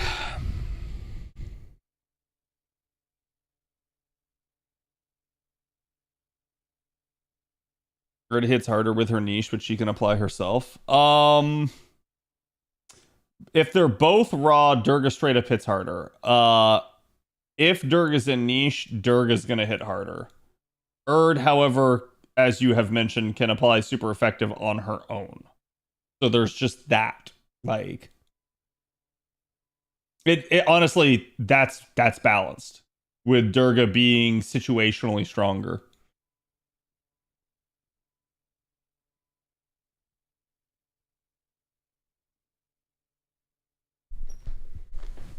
Granted, I know people have a tendency not to look at actual numbers and they want to look at the raw numbers and judge everything based off that lately, but that's not the truth of things anyway, so.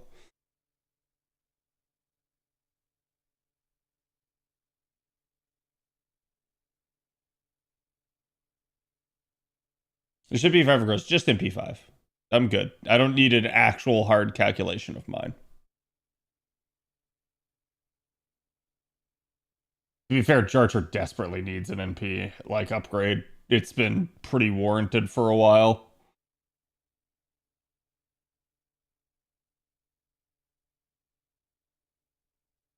Same for the Summer Saberface though, Cad.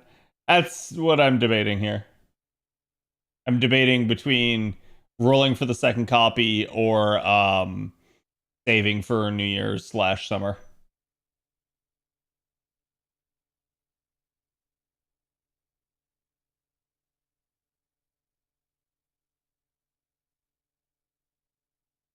Also, a super effective increases in damage the more times you use your NP. Yeah, I'm aware.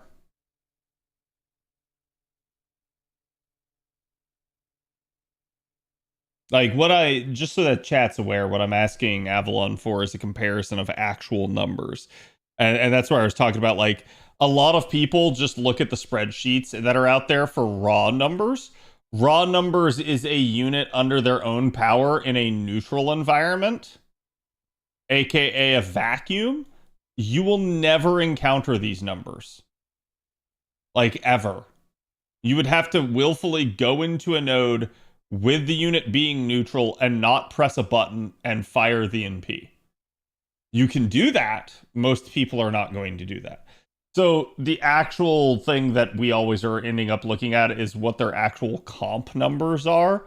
This is when you put them in their idyllic comp, what do they do? How much can this unit be stretched? Because naturally raw numbers are good for comparative sake, at least across the board when you're looking at units of the same type. But you still want to be able to see, hey, you know, what here is the impact? Because, like, for instance, if we were to look at like Melisand's raw numbers versus her actual comp numbers, Melisand's raw numbers would put her very far down the list versus other Lancers. So what makes Melisand so strong? It's her ability to touch Black Grail, where in the past a lot of other units that were Buster were not able to do that. So that's where all of a sudden you get this sort of force multiplier effect. And that's why we look at the comp numbers, because the comp numbers actually tell the truth of the situation. That's why everybody feels like Melisand's so strong instead of being like, oh, Melisand, she's so weak for a Lancer. So this is why I said, like, raw numbers, they can be useful if you know what you're doing, but most people don't, and they take them out of context.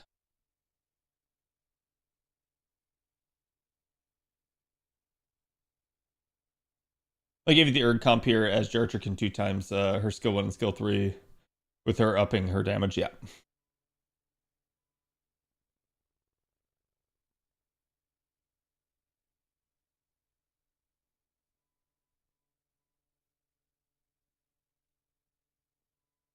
Okay, so it's really not worth me going for a second Erd.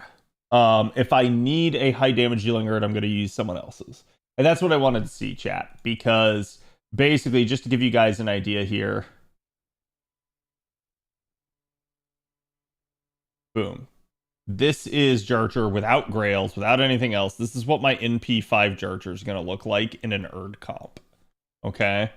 As opposed to if we want to compare to Erd's numbers. Okay? This is Erd double Castoria here. And you guys can see Erd's raw numbers there are there. Even if we jack her all the way up with like 3 times her super effective damage at NP1, it's not going to be there. But if we look at NP2 with 3 times super effective, you're at 439. Mine is still winning, and I don't even have the Grails or the Gold Foes calced in. So there's really no point. It's like, unless I was going to take it deeper than the second copy, I'm not going to get any value. Thank you for that, Avalon. I appreciate it. And yeah, just I guess to round things out, if chat is curious, here is Erd's refund numbers. And here was the comparison against Durga.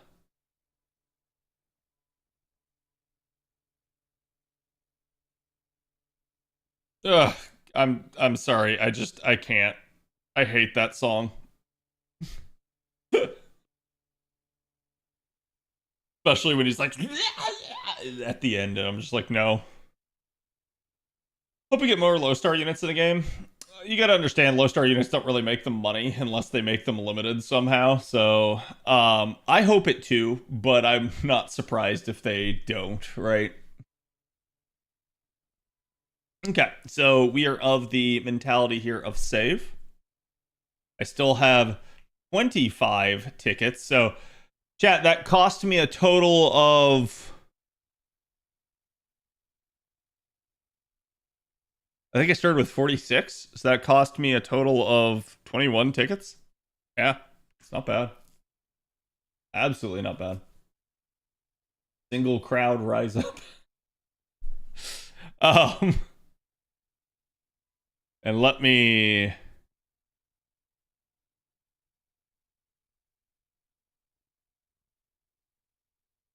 Let me convert my frags.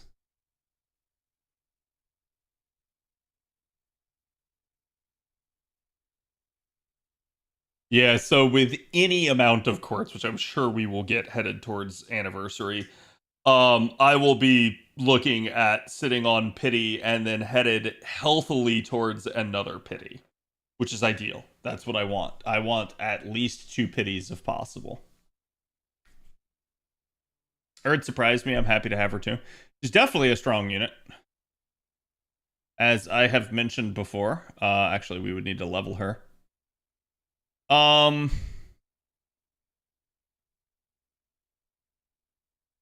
I doing?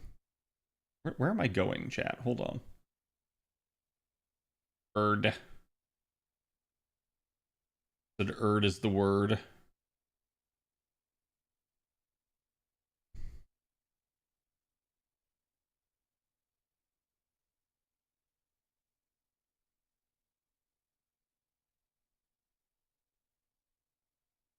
Okay, so I don't really have any of those, so perfect. Because we need to be taking some of the... Oh, no.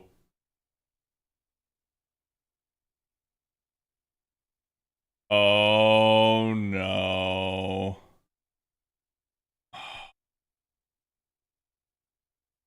My inventory, chat. Oh, thank God. I'm not super far over on my,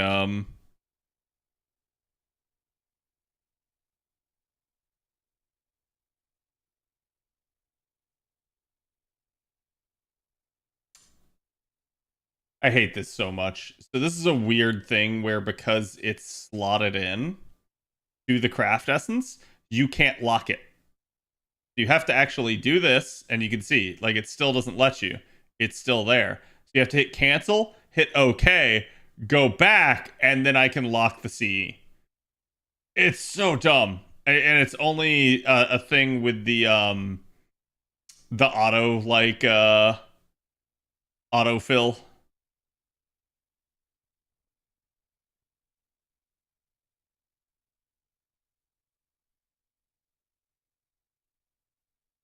Boom. Bricked inventory. Try leveling up first. No, that's fine. I'm just literally trying to free up my craft essences there. Those are good. As you can see, we are now at 994. And then I'm not sure what's actually like bricking up so much of this because I clearly don't have a lot of foes sitting here. So instead, it's got to just be sheer numbers of units and embers. Come here. Did I get anything I can combine? I think I literally just got Snake Hime. I don't need the spare versions of him.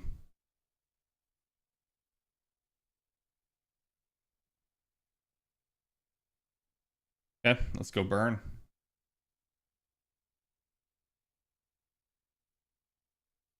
To type in search for a servancy instead of using filters instead. That would be an interesting idea. Wait, am I going to ever use an esports? No. I had to double check, and the answer's no.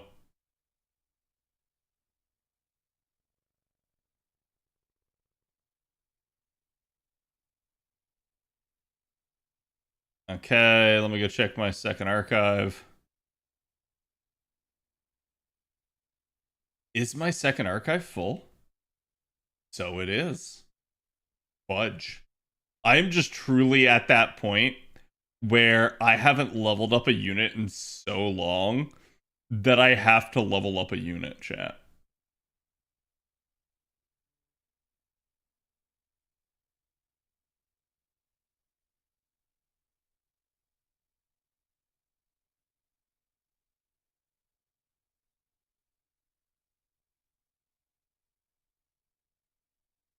So forgive me for the disjointed thing as my inventory low-key be kind of full.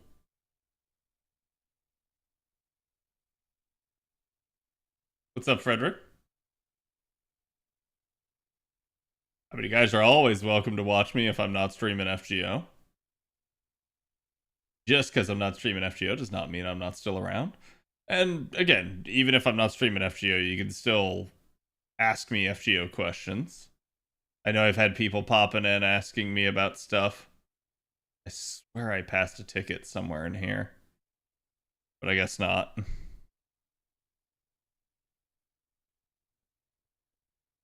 Hmm.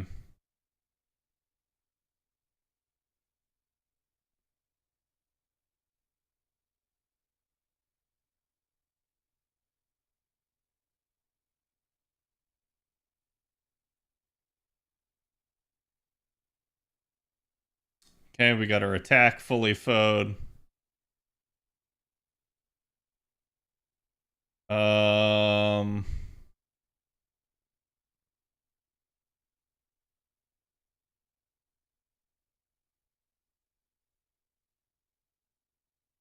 She needs some.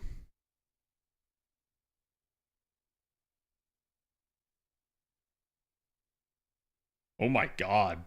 It has been such a hot second since I've heard this. What's up, Spartan?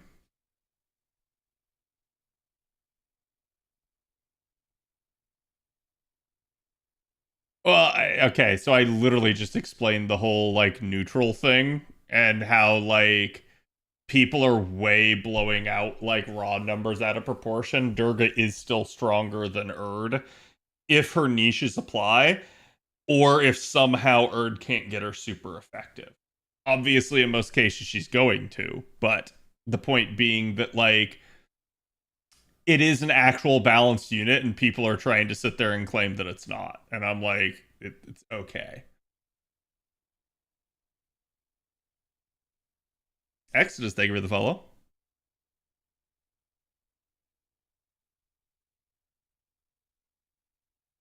No, I honestly, Spidey, I don't watch like I consider that to be like rage bait material where they're just going to sit there and review the game and say terrible things about it that they don't like because it's not like their favorite gacha.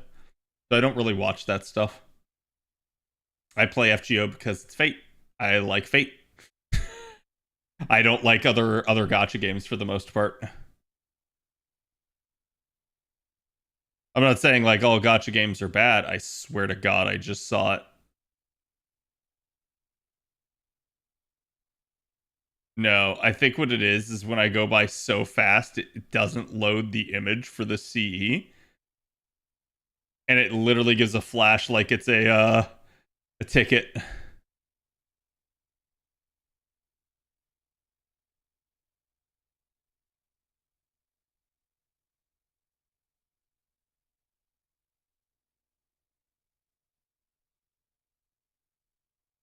Yeah, it's like I know I anger some people saying some stuff like this, but it's just is what it is.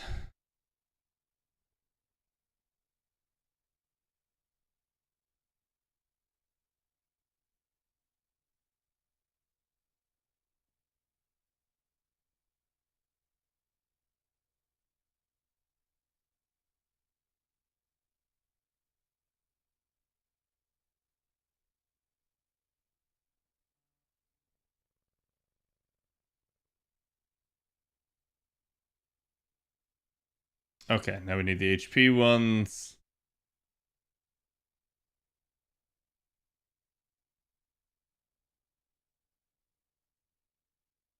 Hey, chat, I'm aware of how Erd works.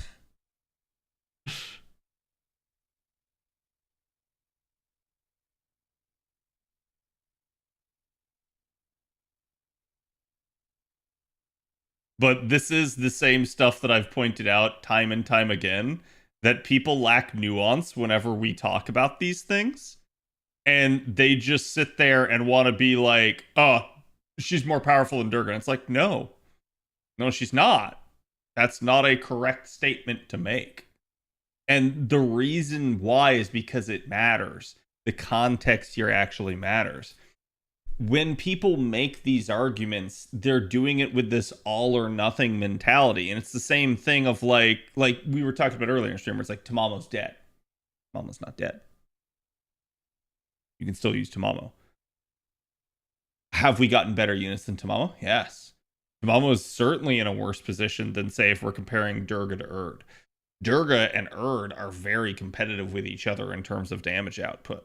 That's why I'm saying it's like it really is contextually dependent for which one's stronger than the other.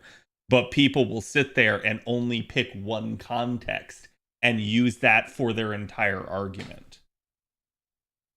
And that's why that stuff kind of does matter, is it's used basically to devalue units and to make it seem like it's this all or nothing approach where you must have the best unit, you must have the most damage dealing unit. It's like, guys, it's honestly, it's tiresome. I've been having this conversation with the community for years about why this is not a big deal, and everybody just wants to sit there and like dick measure about it. You think we get Daki? Maybe eventually. I don't know. That's definitely an interesting one. Okay, wait, hold on. What was I doing? I literally almost went right back into the story.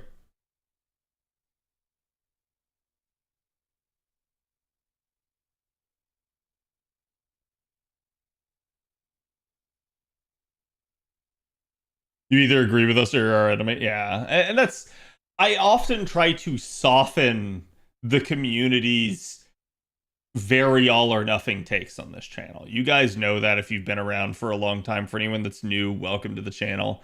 I'm usually the guy that actually kind of reads through a lot of the bullshit that the community spouts. I instead sit here and I'm like, no, like this is how you use this unit effect. Why do I keep pressing the wrong button? This is how you use this unit effectively. They're either better than people are giving it credit for, or they're worse than people are giving it credit for. And I often end up having to actively talk about. Sorry, I'm just going back and forth and not actually micromanaging how I'm supposed to be. And actually manage to miss out a lot of the times on the things that they actually like sort of those finer points that actually make the character good. And to be fair, right, chat, the reason that a lot of people sit here and argue about stuff like this is generally because people have biases when it comes to their favorite units and such. So you're going to get people that are going to feel very strongly. Like, if you really like Erd and you don't like Durga, you're going to be sitting there making a strong argument for why Erd is just better than Durga. Similarly, you'll get people that'll have the reverse. It'll be like, no, Durga's better. You don't understand. And then vice versa, you might also get like people that, like, I don't know, maybe somehow you don't feel like the new unit is strong enough. So you think that, like, no, Durga's still stronger than Erd. Erd needs to be stronger. And vice versa. You'll get people that'll be like, no, Durga's not strong enough. She needs a buff now. And you're like, no, guys, this is... You see people arguing with their biases on the line versus me just looking at the analytical details of a unit and trying to do my best to remove any sort of bias from it.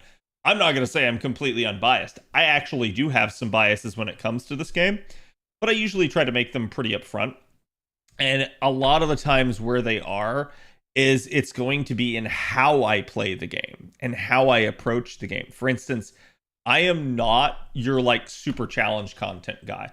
I definitely have done my fair share of challenges. There's not a challenge in the game technically that I haven't done, at least in the sense of normal challenges. If we're looking at things like min turning and stuff like that, there's definitely stuff that I haven't done. But if we're looking at like, hey, have you completed this fight? Yes, I've completed basically every fight in the game. I think the only fight that I haven't completed is the 3-star version of Earth Marie, because it just felt so prohibitive and annoying to do that I just basically said there's no point, there's no reward for this, so I just didn't bother doing it. Otherwise I've basically done everything. So, but my approach to this is always in like, how do you guys get the most enjoyment out of the game? How do you get the most usage out of your units? And basically trying to give you guys a fair take on every unit that comes out and rolls by, rather than trying to just sit here and always cater to the like most meta crowd and stuff like that. I can tell you how to play the game to the most meta. I can tell you who statistically does the best damage numbers and stuff like that. But I often try to make the case for where, hey, like, you know, maybe this unit does really good damage numbers, but it's not gonna be the case all the time. Here's what you need to watch out for. Here's why you need to consider other options. Like, for instance, I can go back in time and point to a point where people were saying that Arjuna Alter was like just the cream of the crop, the top tier AoE berserker, and everyone had to have him. And I pointed out that there were going to be some logical issues there. For instance, he lacks the charge that some of the other options have. He is dependent on his debuff landing for that to be a thing. So the second an enemy is debuff immune or highly resistant, he's going to start running into problems with damage output. So these are the things that I think a lot of times when you get in like to an internet argument or something that's like that, people don't actually consider these things. They just sit there and spout off a lot of nonsense about damage numbers, and it's just, as I've mentioned before, it's a dick measure contest. I think people just want to get a best case unit to grab a few MP levels of to last. I don't think so. Because while I do think that there are people that play the game for gameplay and 100% want the best unit, they are usually very fervent about that. And the second a new unit comes out that does 50 more damage than the prior unit that they have, they're rolling that unit too. I also think that there's the flip side there, where I think most people play the game for the characters that they like. They literally are going to roll for the characters that they feel an attachment to, whether that's attraction or camaraderie or just, you know, I like the aesthetic or the design or something like that. Usually people have their favorites and people cater to those favorites. And I think that's how the vast majority of players actually do play the game. They go with their favorites and they keep going back to them. And I think from there, the only branch off that they maybe have in a meta consideration is like supports.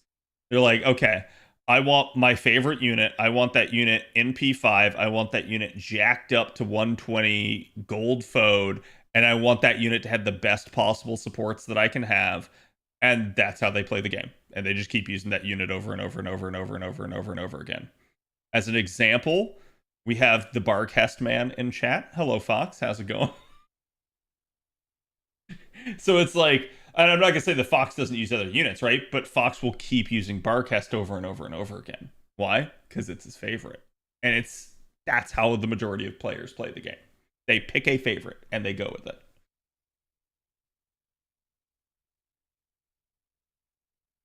Between her and Tiamat, there's some really nutty Archer comps out there. Yeah, I'll be honest. I think the most intriguing thing to me is that after just releasing Tiamat Archer last year, with her being our first true like support Archer, and then they come right back around with another one that's very similar. I find that so intriguing that they did that, and that they didn't like make Erd a different class or something like that. But it is what it is. You have plans to make another video on what more new things QOL you'd like to see in FGO? There's definitely some QOL I'd like to see in FGO. Do I have the plans to make a video for it? Not at the moment. As I've mentioned before, I'm currently without editor, so it just is what it is for making actual, like, long-form content. I can talk to you guys about on stream about that stuff, but it's literally just me spitballing. Space Star hype all over again. Yeah, Space Star is definitely a classic example of this, where it's like, Space Star is the best unit in the game. She's absolutely amazing. And then Space Star ended up not being the best unit in the game. But did that stop people from using Space Star? Some people still play the game only using Space Ishtar. Why? Because it's their favorite. That's truly the answer, right? Like, most people are going to play the game with their favorites. That is how it always has been. I think there are some people that, as I've mentioned before, they are gameplay first. They are actually the rarer breed. And there have been some on this channel over the years. I definitely know of a couple.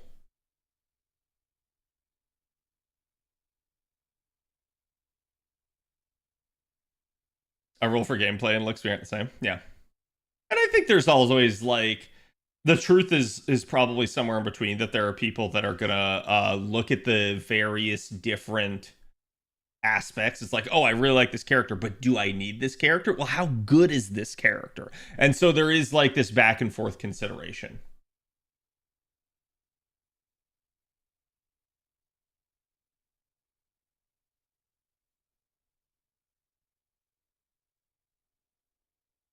Is that the asterisk of having in P5 2K max printed 120? Yeah, definitely a thing.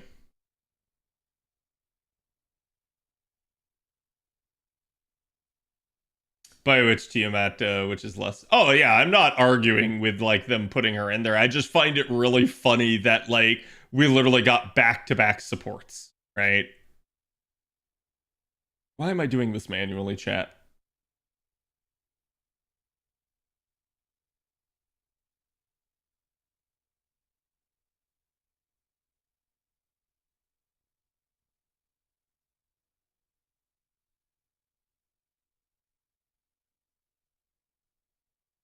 Oh, sorry, did I miss someone's question?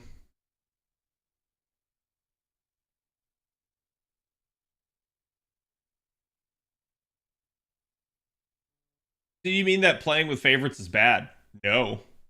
Okay, hear me out, chat.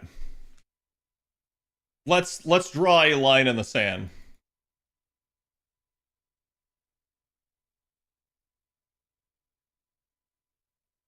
Actually, here. Instead of calling this gameplay, we're going to call this meta. We're going to call this being a meta slave, chat.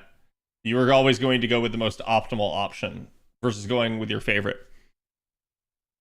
I can dumb this down even further for you, because these are both the same thing. And you're like, What? Here's how. Both of these, chat,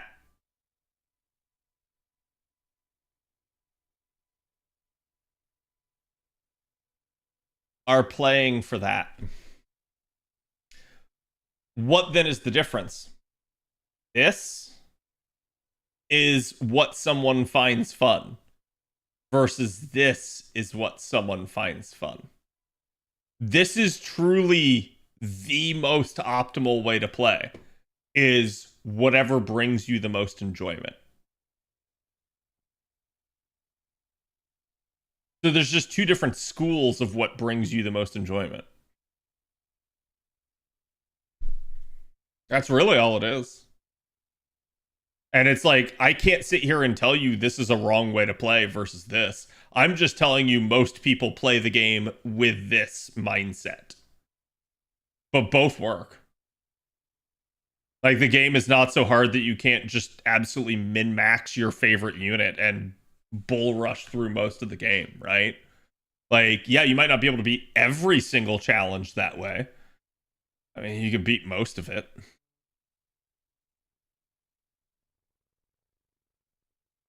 Is that's not the right one. There we go.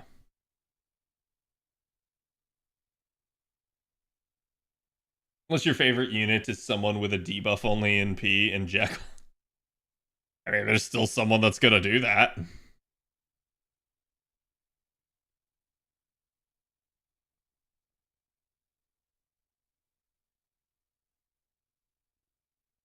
Yeah, it's one of those deals. It's like where if your favorite unit just happens to also be meta, more power to you.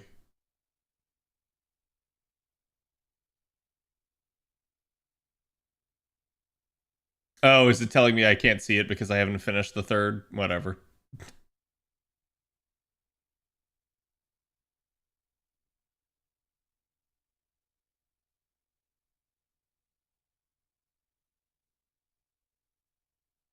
Want to roll for MH double X alter more than seal, for example?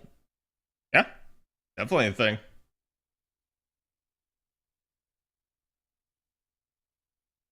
King of the Cave is objectively better than Jalter. I still rolled to max Jalter out. Exactly. Like, there's plenty of times that people are going to do something that is truly suboptimal. Why do they do it? Because that's really it. As their bones come marching in again.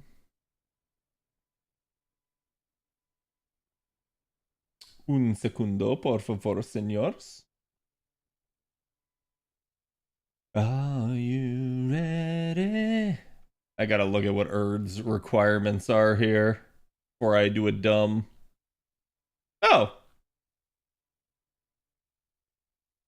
24 of the new mat. Cool. Guess I'll die now.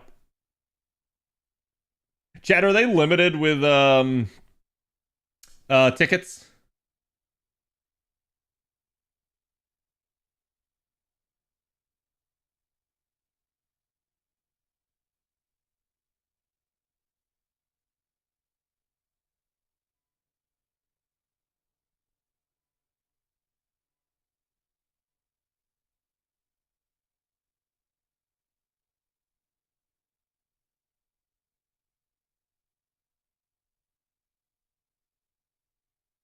It's not the PP shop? Okay. PP touch.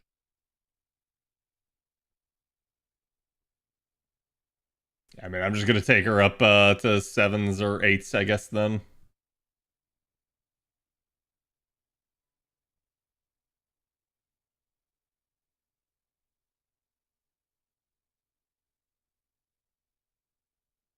I wonder why story supports are always 888. They're not always 888. But you certainly notice when they are.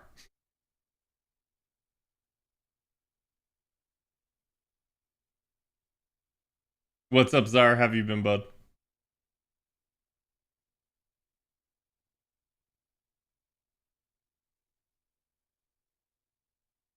get her charge skill to 10, yeah.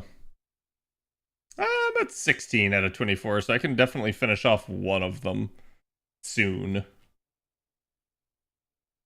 But this is definitely one of those deals where it's like, I mean, unless they're going to keep reusing this material profusely, this may absolutely be something where I just waltz right in and, you know, use pure prisms, because what else am I going to use them on?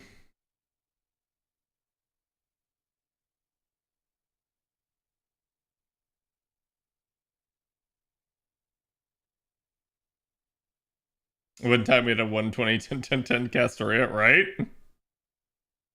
Sometimes the game gives you really good supports. Sometimes the game gives you really bad supports.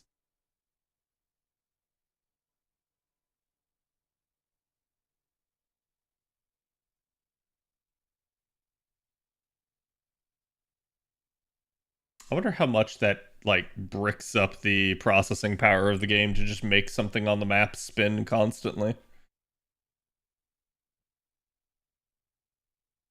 Hey, yeah. Pretend.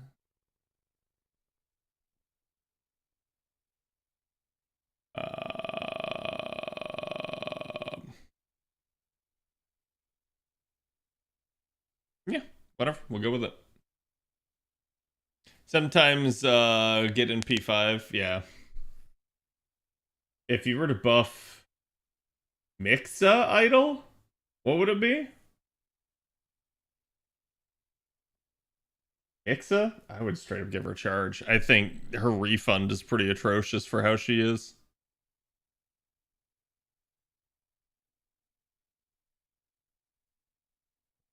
Speaking of which, chat, I'm definitely going to be watching Strange Fake soon. I almost got to watch it. And then I held off. I think Kiki's going to watch it with me now.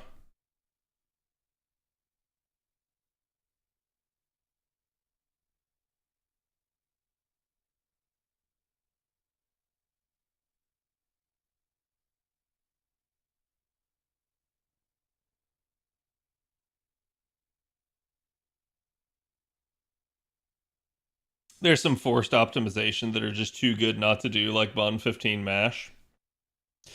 I haven't even tried to like get Bond 15 MASH so much as I just know she's automatically gonna do it on her own. So it's one of those deals of like, eh. I am surprised that like during this downtime they haven't like actually given us a lotto or something. Something to just occupy us.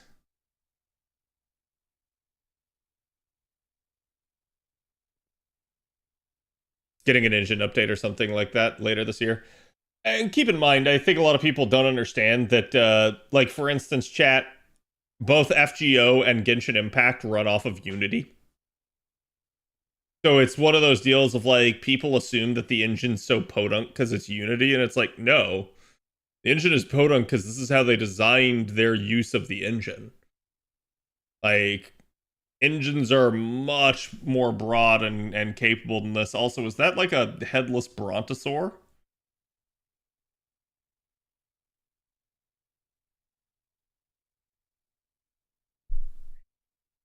Are you getting an event at the end of June, start of July? Yeah, I won't be surprised if that's a lotto.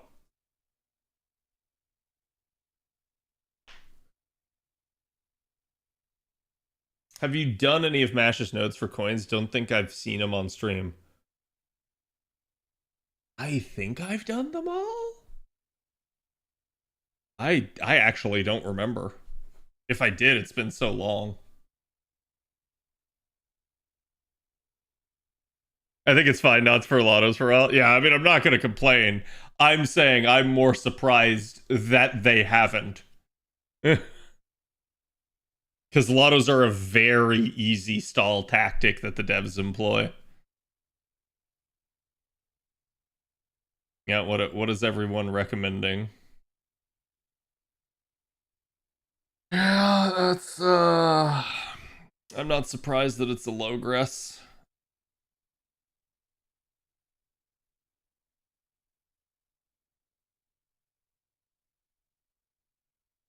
Chat, help, I can't read.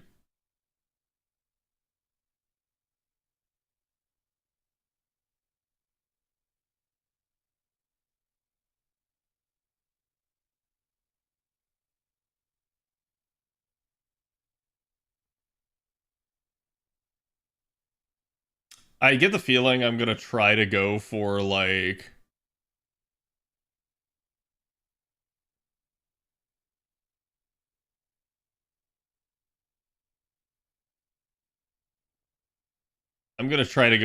an actual like nope, that's not what I wanted. Um an actual like 3-turn comp, and this is just not gonna be a 3-turnable fight. And then I'm gonna be like, shit.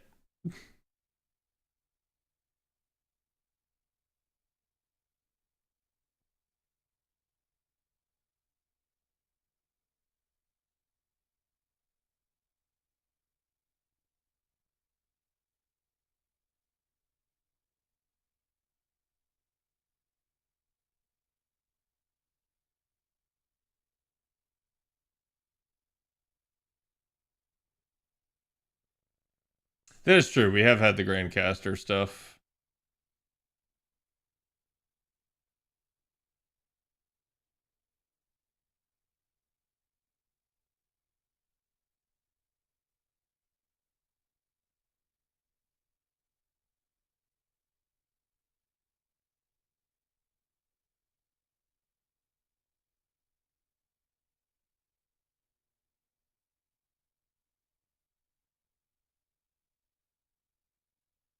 No.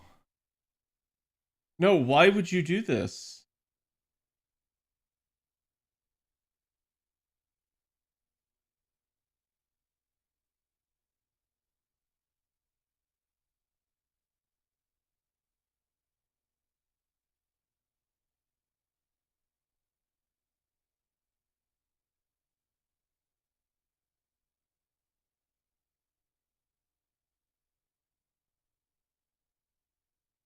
Oh, I forgot I didn't do. Damn it. I may have a problem. Well, either way.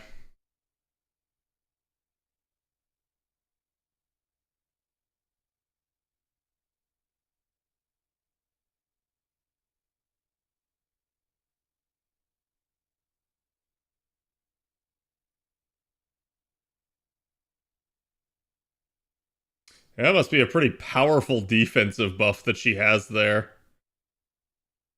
If it stopped me from actually one tapping the bar.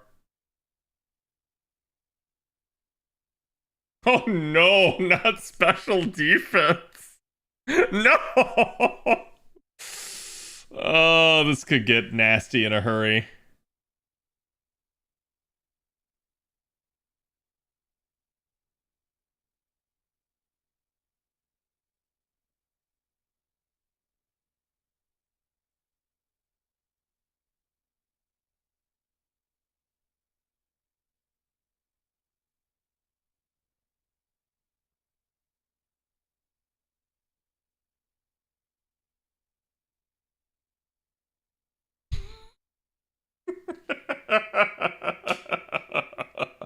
No, I'm gonna ask her politely to leave, chat.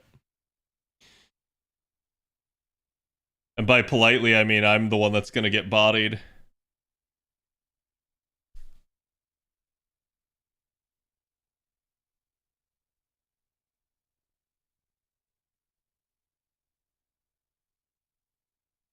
Wait, what? Okay, I was gonna say it should be reconnecting.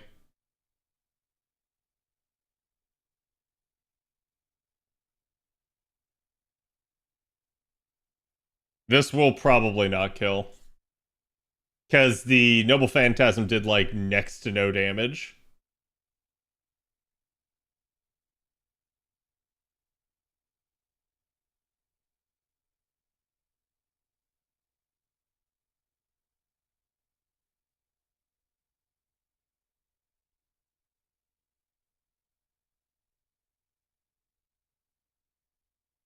Okay.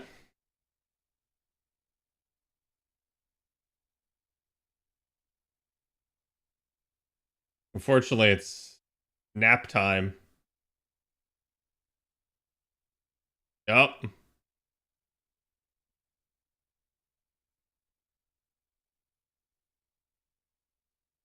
She's down for 2 turns, isn't she? I need her to not charge during that time. So we may have to rely on a Koinskaya drain.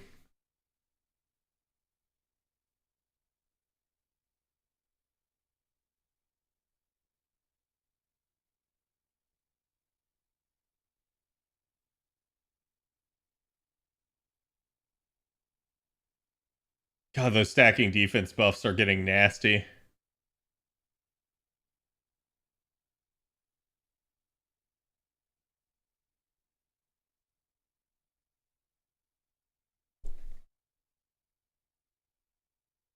Please just don't charge. I can't do anything if she does. Okay, she didn't.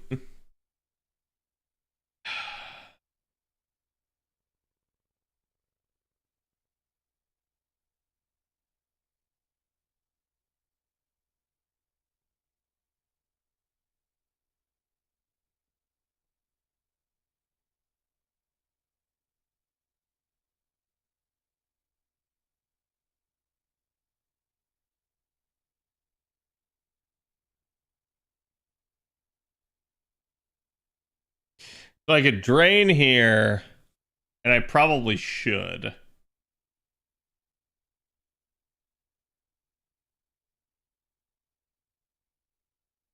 Draco might be good in this fight, no?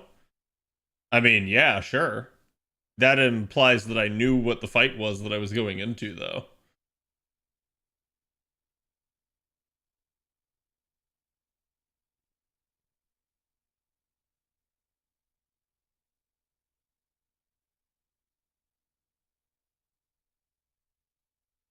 You've seen nothing. You've seen nothing, chat. I have asked her politely to leave.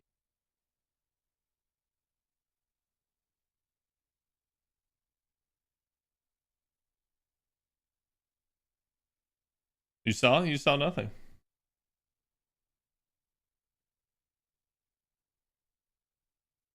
be fair, it's the fake version, not the real version. The caster? Is this going to be like Gilles de Rais in France?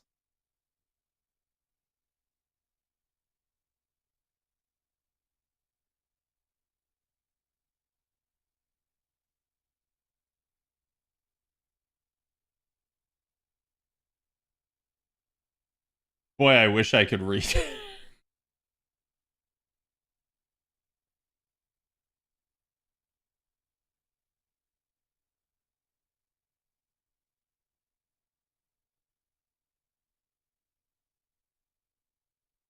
Hmm.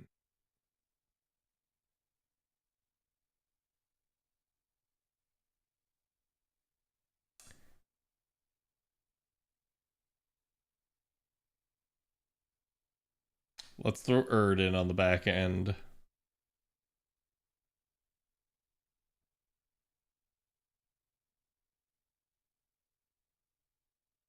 I think it's Gil.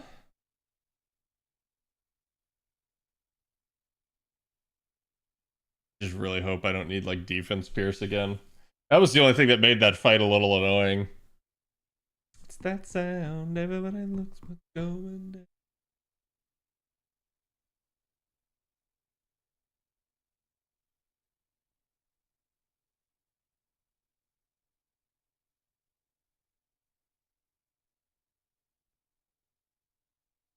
A 3-week event looking at the graph. That's true. Heaven forbid should they actually give us a 3-week lotto, but I don't see that happening.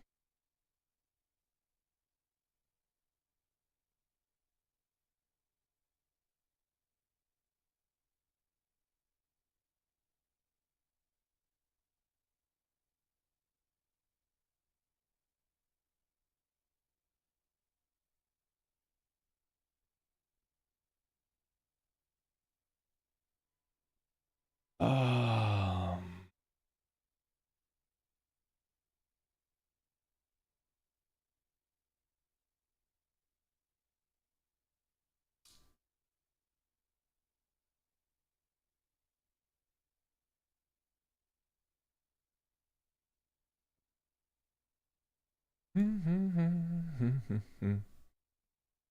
Really don't want to touch the second skill for right now.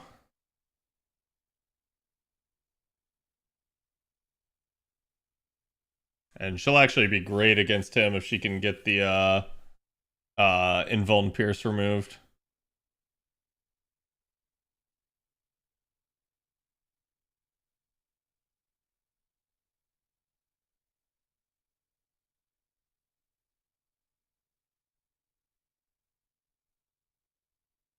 Summer predictions soon.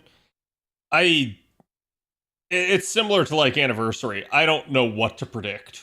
It's like we're so out of pocket at this point that like it's just gonna get ridiculous.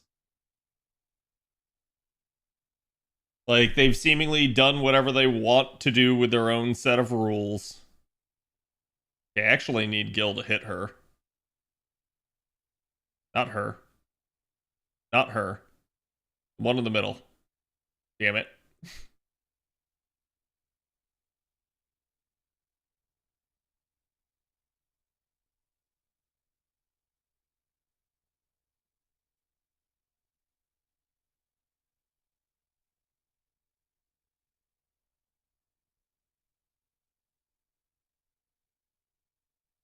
Gil. Oh, he has no charge bar. Sweet.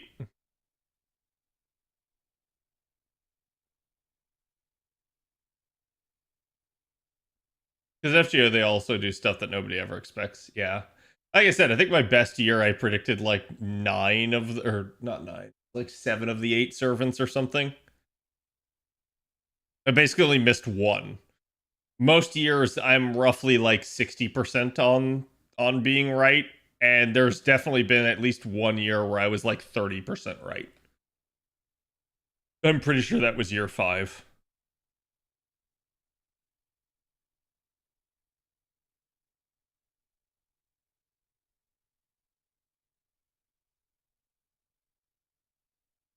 How dare you?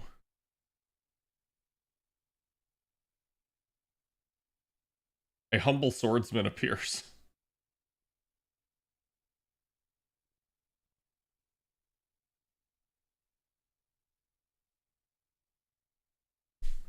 I'm actually surprised I just tanked the NP, though.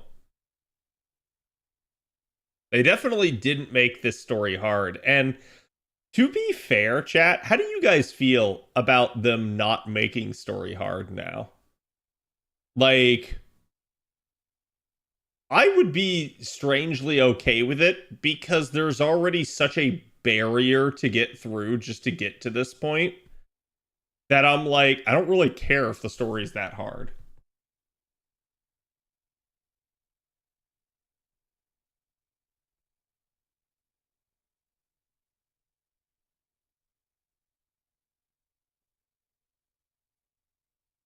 I mean, you guys know one of my things was I was really hopeful that whenever we do get a part 3 or at least a continuation of the story, that they would maybe make that a new starting point for new players. Simply from the standpoint of it is going to get so difficult for a new player to start the game and have to catch up on all the freaking existing story. So it's like they almost need a new chapter to be like, hey, this is a new beginning for people.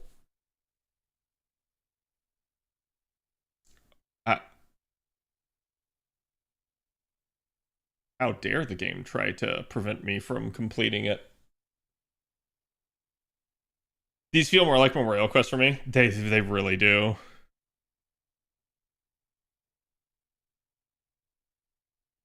Story being too easy to make it boring for me. I don't think it needs to be like an absolute cakewalk. I just don't think they need to do something in the realm of like some of the harder challenges that they have.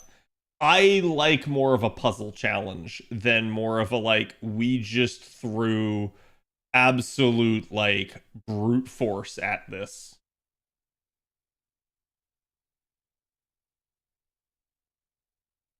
I don't know what I want to do here. Do that with the flow.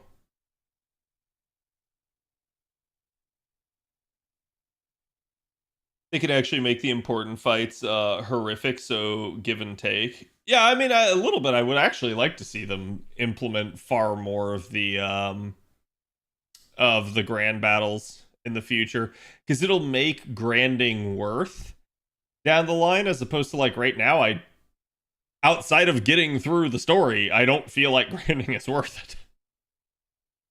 There's no additional benefits because it just applies only to one spot.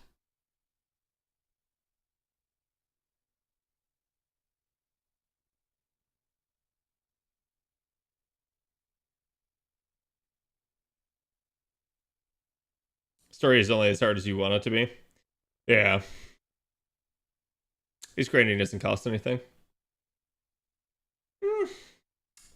Yes and no, right? Like it definitely requires time and investment. In and of itself, yeah, it's like by the time you've gotten to that point, grinding's probably not the biggest barrier. But then if I think of like a newer player that's maybe rushed story, yeah, they're not going to be able to grand any of their units. Like they may have like one or two that they can grand. They're certainly not going to have a grand of every class. So that ends up being a very interesting thing to me. I'll be curious to see how newer players handle that down the line. That.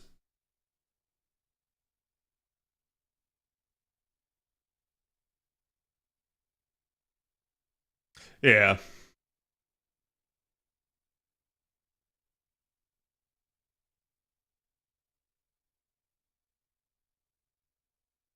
Why won't you die? Oh, please. Yes, pop it again. There we go.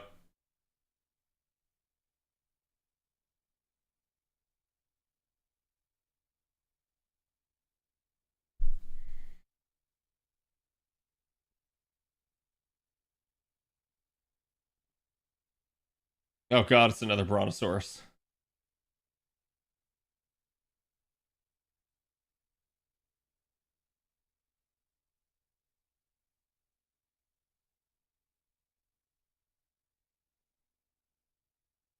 The local dino screams, I am invincible. Yeah.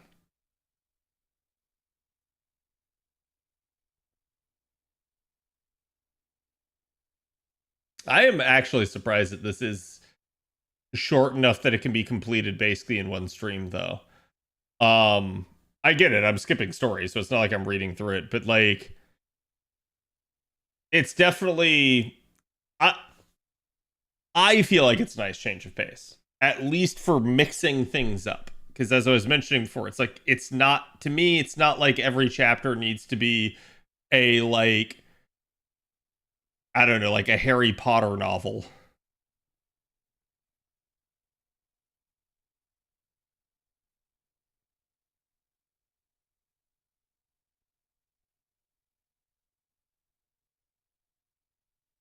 Especially because they scale exponentially with total bond levels of the class and the max class score. Yeah. I do at least like that they allowed people to accelerate class score. It was something that I thought they might do in the end, because otherwise it was only going to be that like the people that were there like day one were going to be the people that were able, and when I say day one, I mean day one of class score. We're going to be the only people that were going to be complete with their class scores. And I was just like, there's no way. They're going to have to be more lenient, because the Japanese population is far more, how should I put it, like casual with things sometimes. Not that there aren't hardcore players in Japan, there's plenty. But there's also very many like just working class adults that, you know, casually play FGO on their end of things. So it's not surprising to me to see that they gave a catch-up mechanism.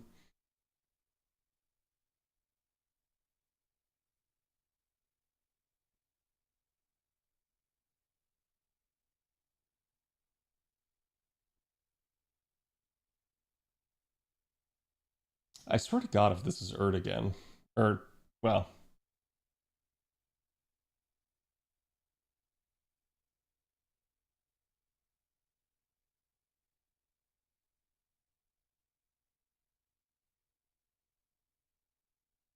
they got a lot longer, like book 4 onward. Yeah, I do remember that. Coincidentally, I think the book 5 or book 6 was the last one that I read. I don't remember.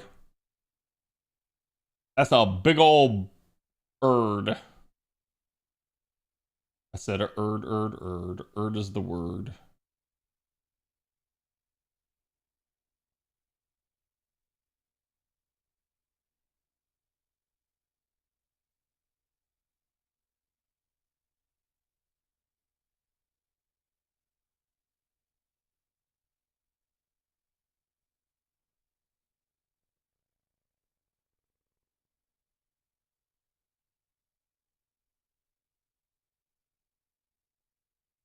I was gonna say, I hope that reduces the resistance every time I kill an ad.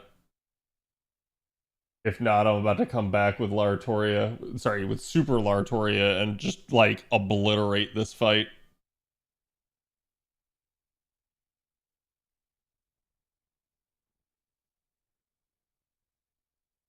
Thank you, Taiga. I'm so sad that, like, Taiga never got, like, a big impactful story moment. That is, to me, one of the bigger whiffs that they had with the story.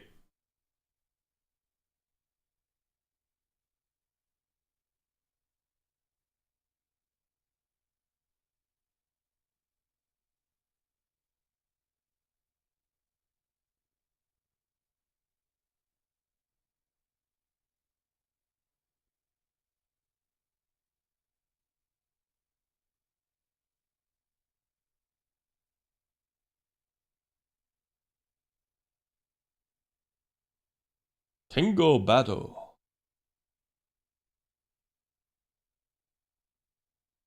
You mean Erdcad? You swear to her. No, I don't. Do I have time to stream the NA 9th anniversary stream? That will depend. Maybe, maybe not. I haven't actually looked. Chat, do we know what day? I feel like we do. I feel like we got the announcement already. Isn't it Sunday is when the live stream is?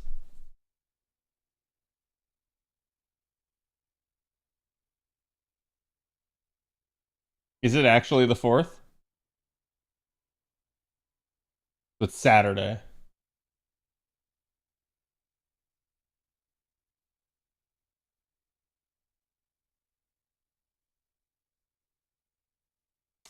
Oh my god.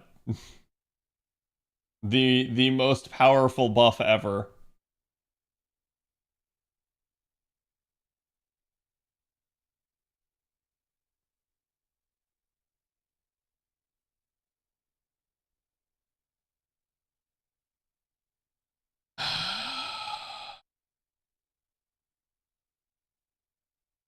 I have to do it this way because I may have to Castoria charge with Erd's 50% to get through this. Unless Erd just charges herself right here and just absolutely makes me annoyed.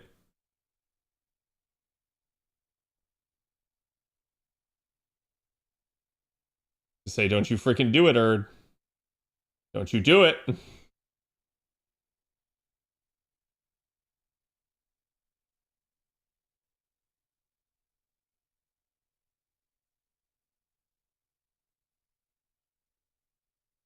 Oh, how nice.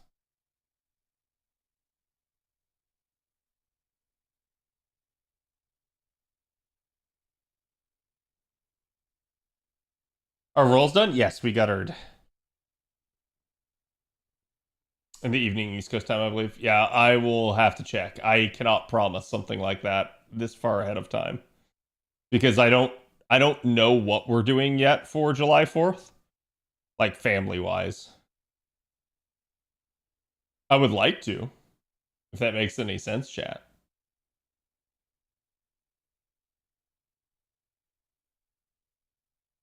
Yeah, can you just, like, one-tap her and it ends the fight? Like, did I just do that on hard mode?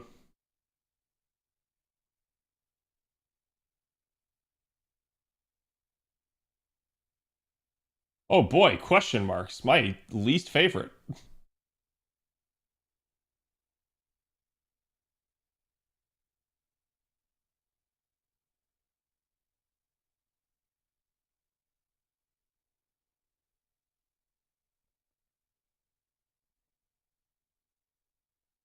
You're actually quite a big all of skills targetable. Keep dreaming. I wish, right? I'm gonna refresh this. Actually, let's see. This might give me a hint. What do you mean there's no recommended? Okay, it's definitely single targets. And it just looks like it's everybody's strongest single targets. Oh no! That is so unhelpful. It's a grand fight.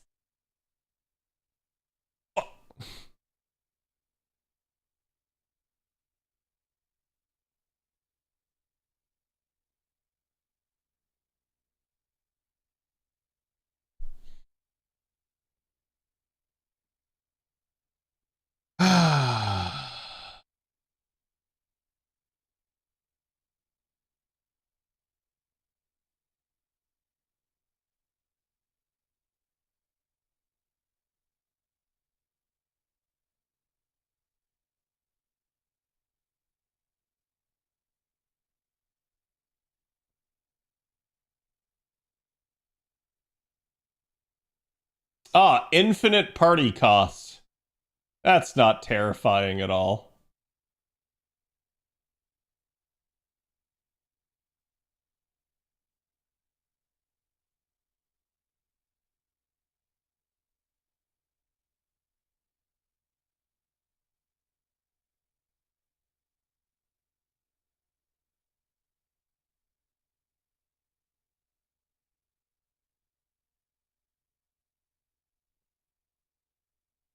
Does she have the burn command codes? I don't remember.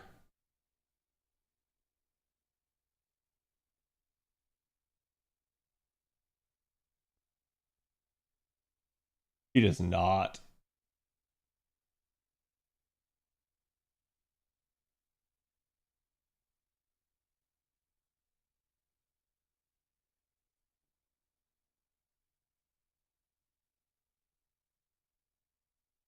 Give her that. I think it'll be fine. I probably will. Oh. Damn it. I really hate that. I actually wish they would just waive this rule for grand fights because who actually cares? I'm not getting like a super huge benefit from this.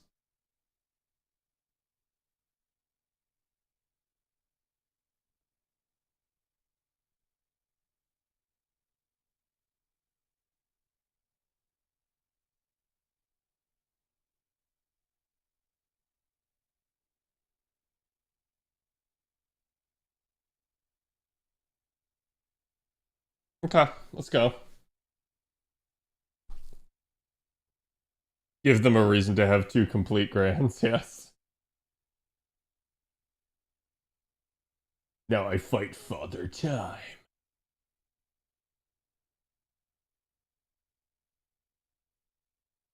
We're fighting fate itself.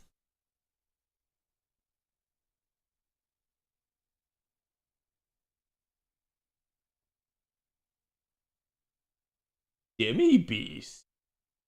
Oh shit, what? Okay.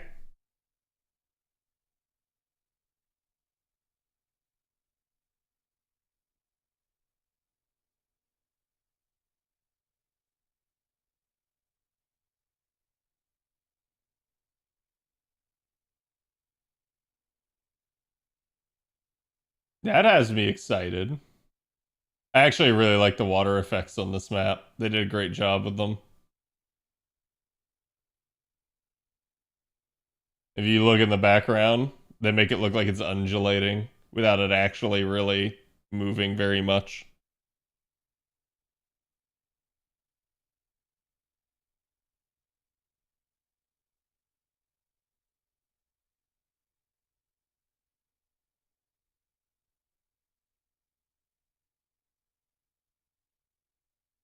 Hmm.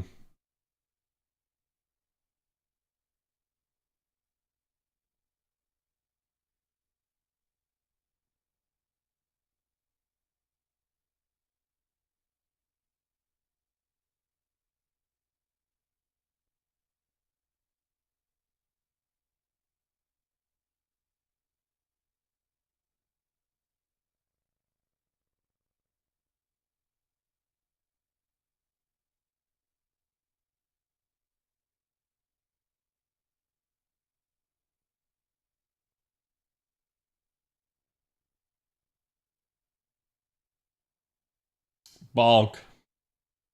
Okay. That was good. Now just have less than 1,000,000 health. Damn. Okay, just don't debuff me.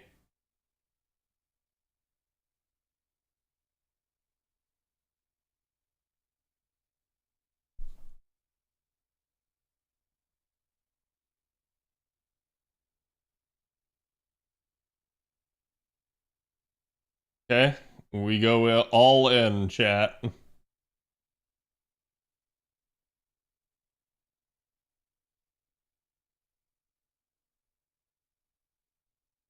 Hmm.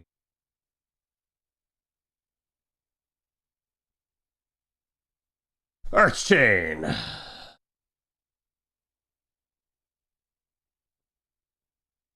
I like the divine. Sorry, not the divine. The grand fights in the sense that I actually like the extra layer that the grand buffs provide to like thinking about a fight. Like they don't entirely trivialize it, but it's something where it's like, oh, if I'm smart with my card usage, I can take advantage of this. Don't you dare come back. Woman, please. Woman, please.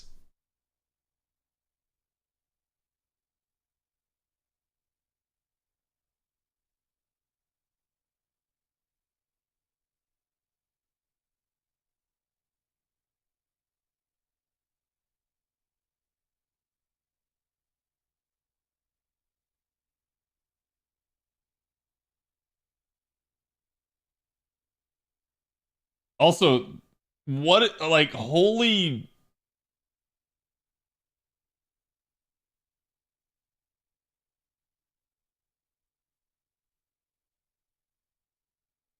I get that they're providing me buffs.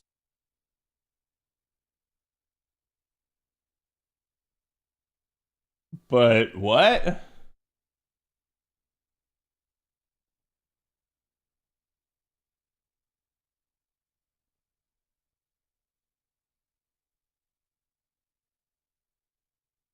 I don't know. What? What? What? What? Huh? What? What?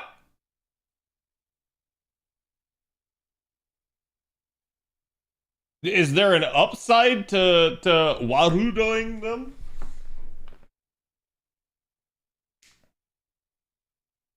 You pick will get stunned.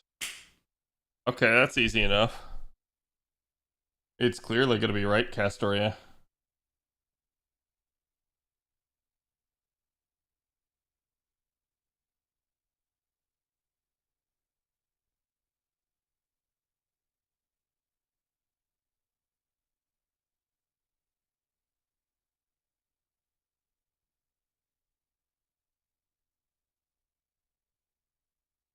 The That is such a funny and interesting thing.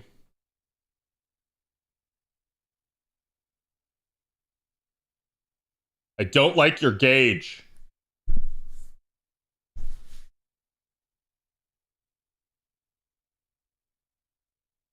I like how I get drained when I attack sometimes.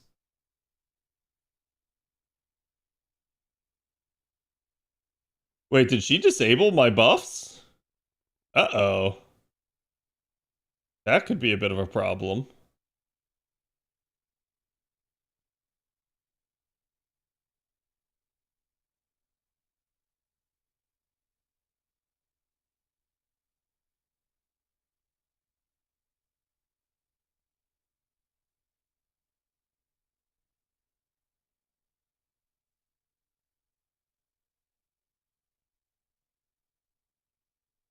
Yeah, Squirtrea might actually be the solution here.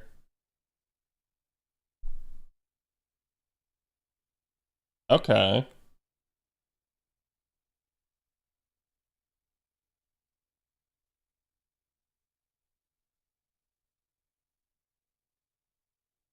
Like, how do you stop her from buff stripping, though?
Ow.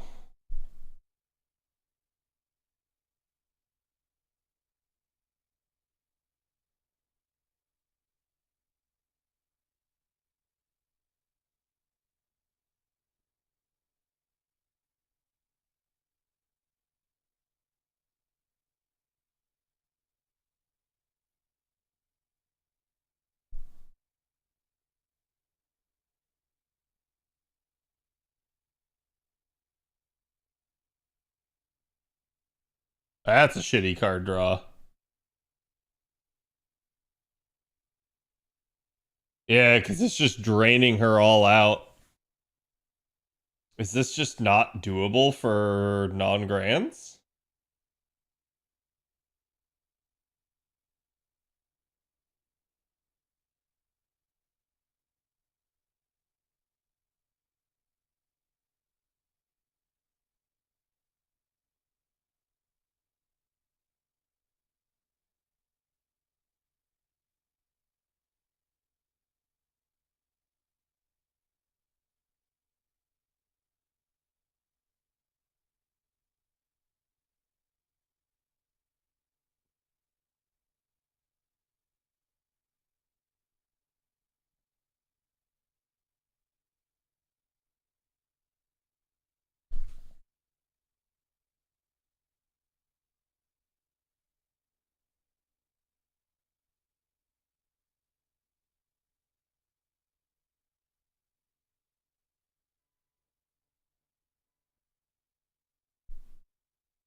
She buff stripped everyone.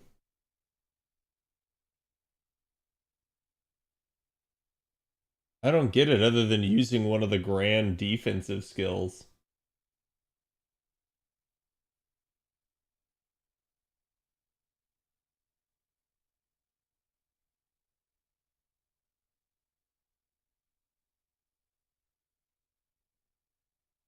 Yeah, the only thing I'm missing here is I truly do not understand the buff removal mechanic and how that works.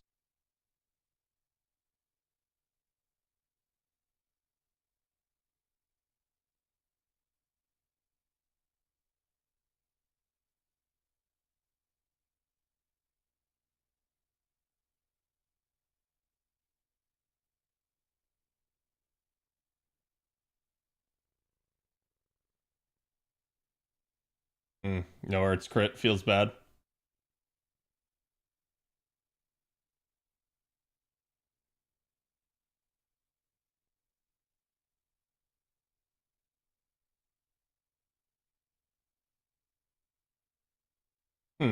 Okay. Wait, what? Huh?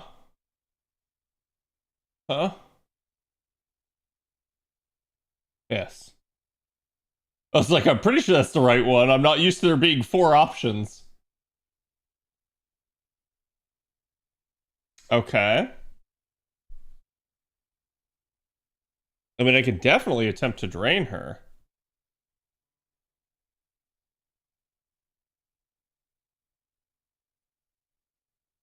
But that is very odd in the sense of I'm not sure how to prevent the buff stripping that she does.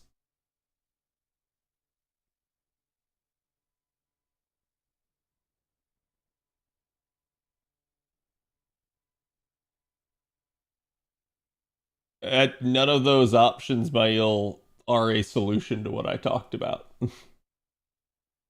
They're a reaction.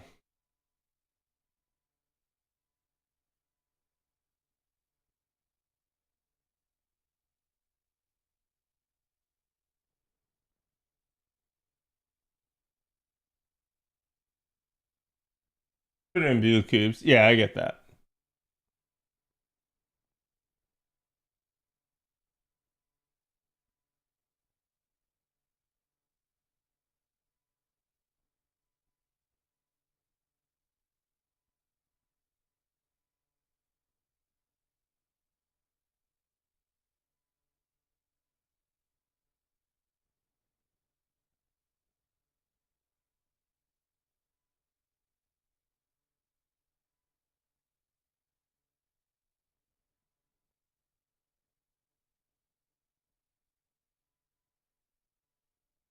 It's so funny that I was just talking about how easy this was, though. Because it was literally not until this that, like, I actually felt like there was any difficulty.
There's skill 3 she can use. You're talking about for charge or to remove?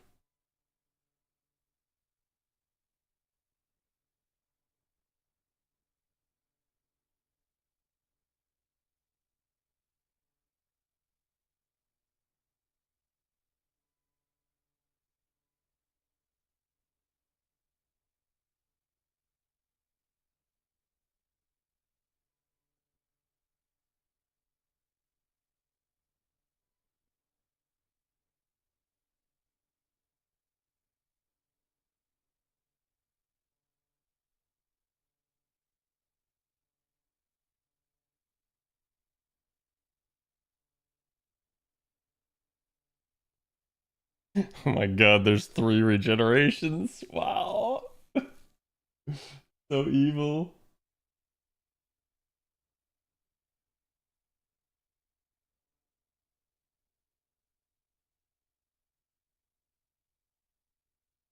Yeah, part of the reason I don't like wasting seals and stuff is for exactly something like this. It's like I could have popped the seals and I would have been no better off because I didn't understand the fight.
Oh. So the bars behave like guts. I didn't realize that.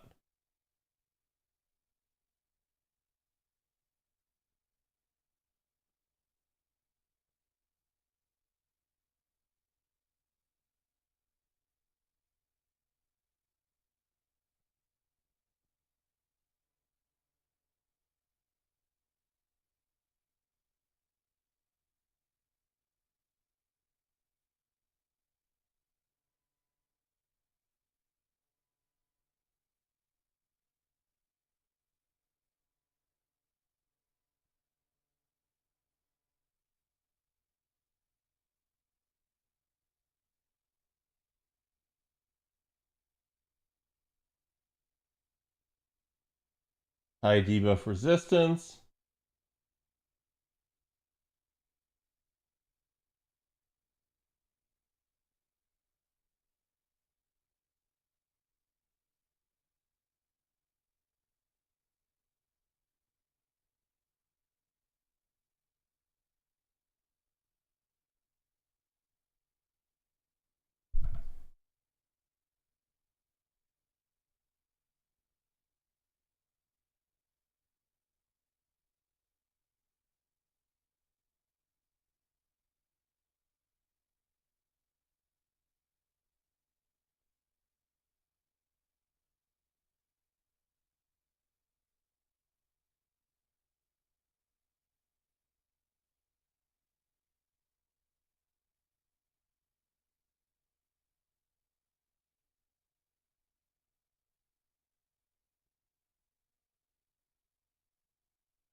Okay.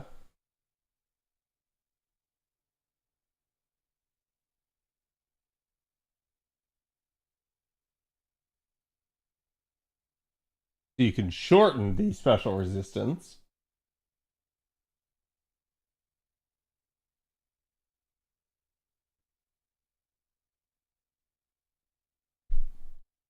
But yeah, it's basically saying that there's no real point.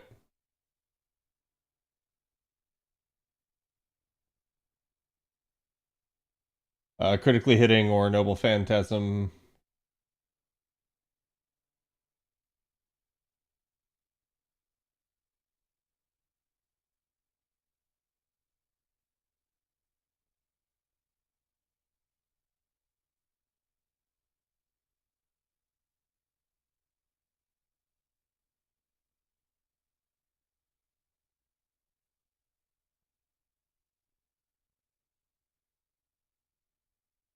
That's so nasty. The ability to extend the cooldown of all skills by 2 turns.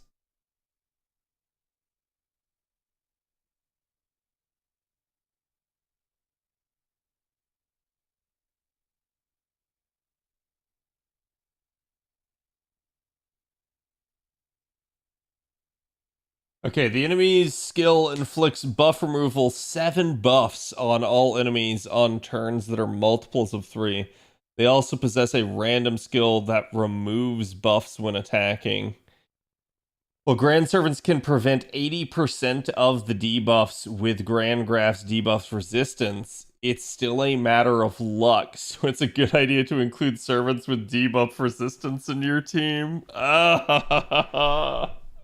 So it's still just RNG.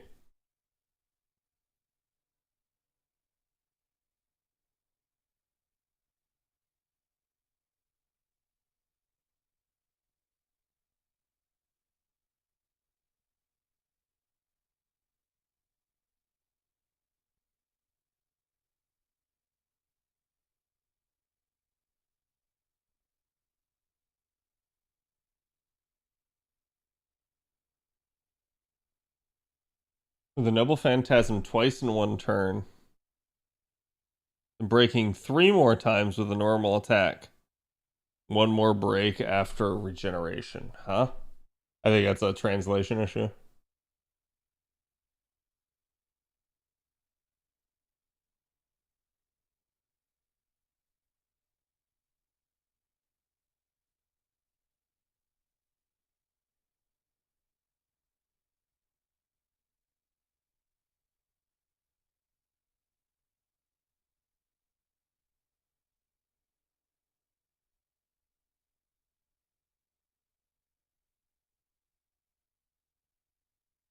Chain failures. Yep. Yeah. All right, chat. We ride again. This time around, I don't think we take like our own. We take somebody else's. A Grand Seal's gonna do a hell of a lot of work here. Um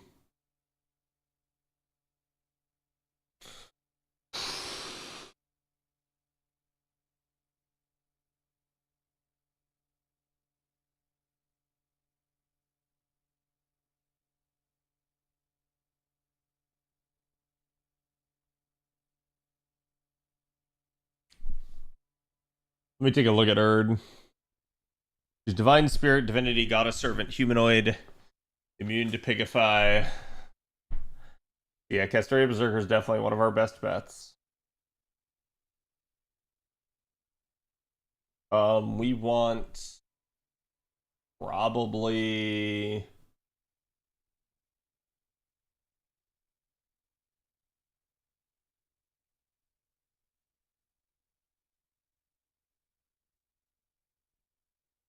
oh.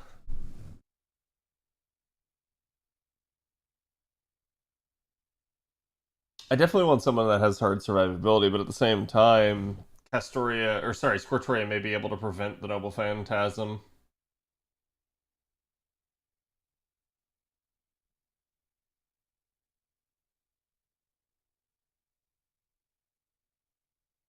Okay, but I have to think. That's not an issue. I have to think a lot.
I just don't like any of these options. Uh,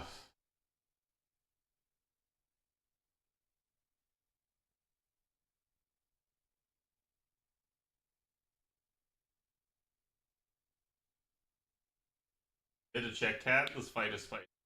Yeah, I mean, what I would do with any fight on JP where I failed, I would literally go look it up because I can't freaking read Japanese chat.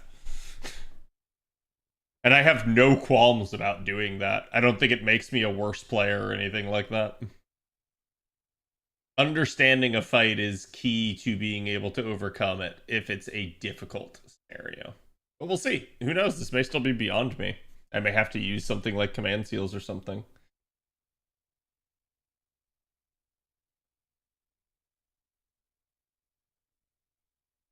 Okay. I get your monologuing, but, you know. Get on with it.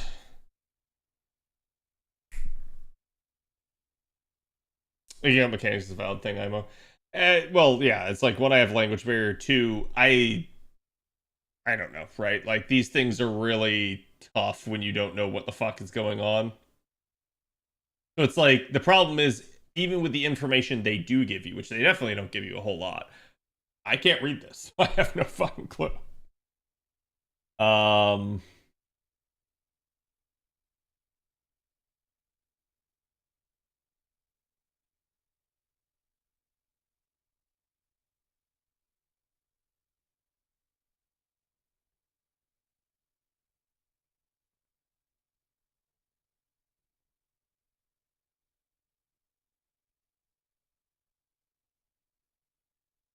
I don't have any stars, which is a little bit problematic.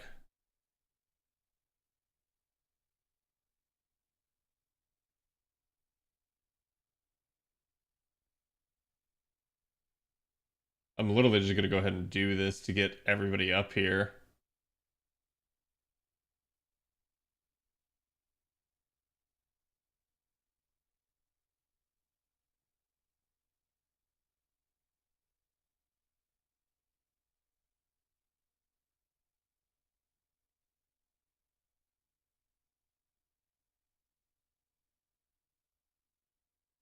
I still can't remember what that red exclamation point is, that red target.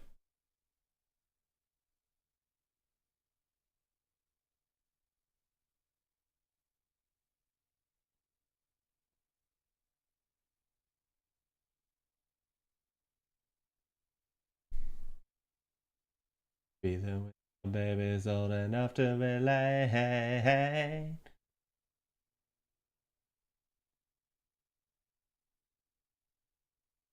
Non-specific chain! You might as well be walking on the sun. YOLO some survival team, and maybe just revive. Yeah.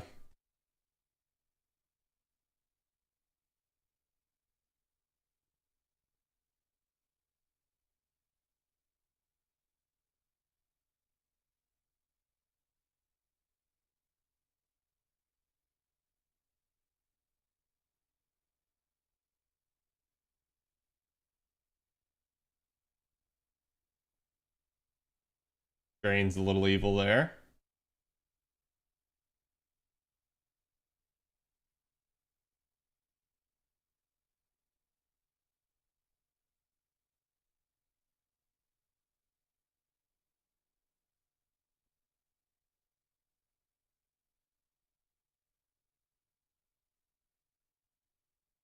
This may be a scuff.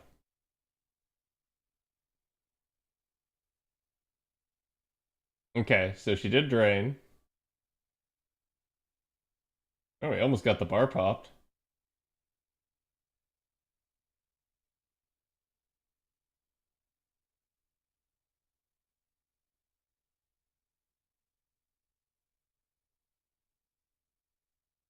It gives her the bars back and you can still break one. Gotcha.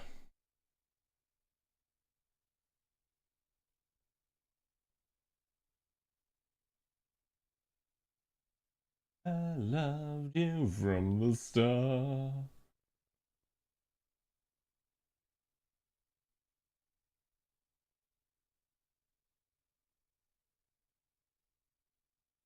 I'm gonna keep abusing it as long as Castoria, or sorry, Squirtoria has the charge.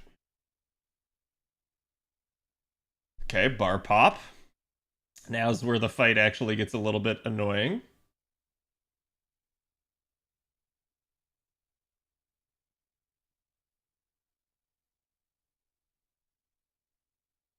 But we didn't drain. I don't know that this is gonna work.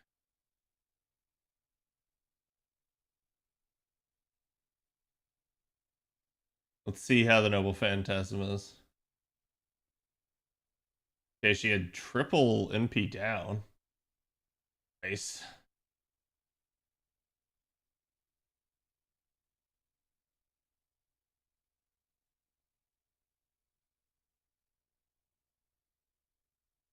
Woohoo! No, sir. We're not doing that.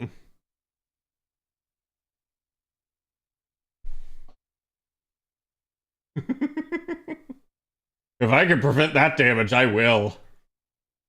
They did take it. They did, but that's way more damage than I want to take. And I think I need to time the non-specific chain for like the turn when she's gonna NP. Because I think there is a internal limiter on it, if I remember correctly, chat.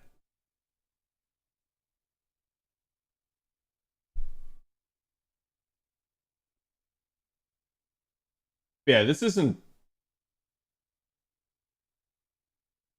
I don't think this is a fight that's like infuriating. It's a fight that I can tell there's a lot going on and I need to understand it.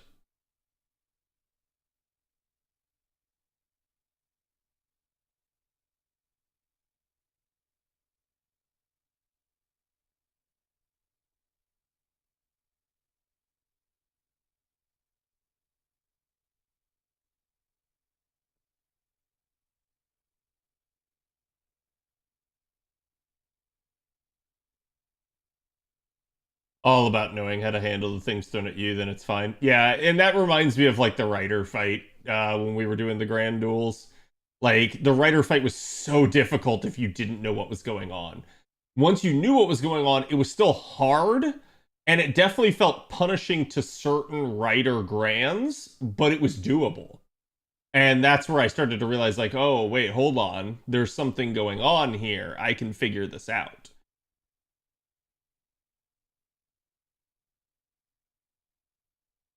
Okay, she didn't strip any of my Solemn defense, so that's great.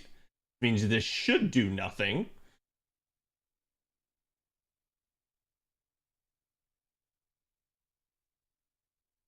Also, chat, get serenaded by Todd Howard.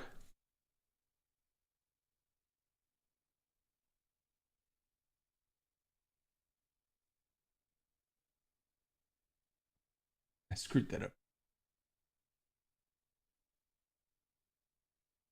Okay, we're gonna heal Squirtoria there.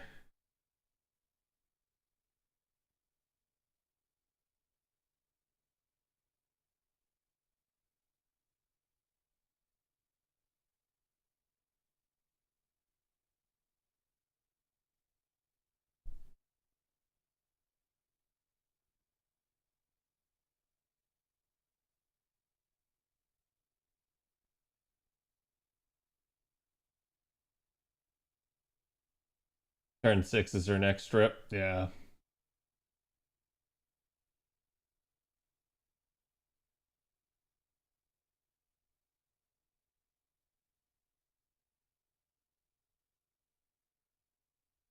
I mean, it's kind of okay as long as it doesn't sync up with her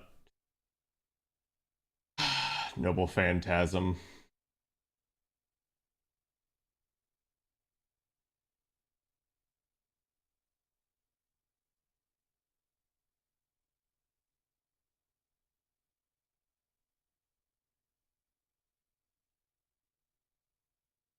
Okay. Whose cards do I have?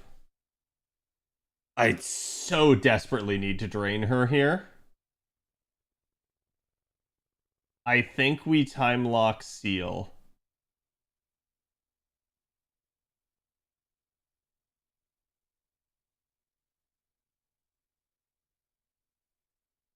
And I don't know if it will still activate the defense buff.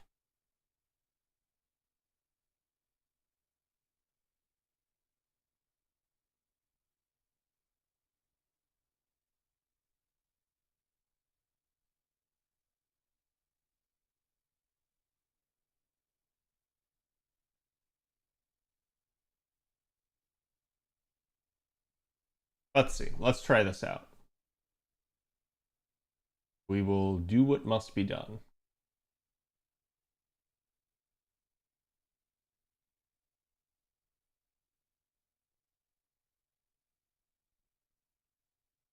Okay, Squirt Drain is a thing. We have also Barbara Hoken. Please don't instant charge because of the bar break. That would be very annoying.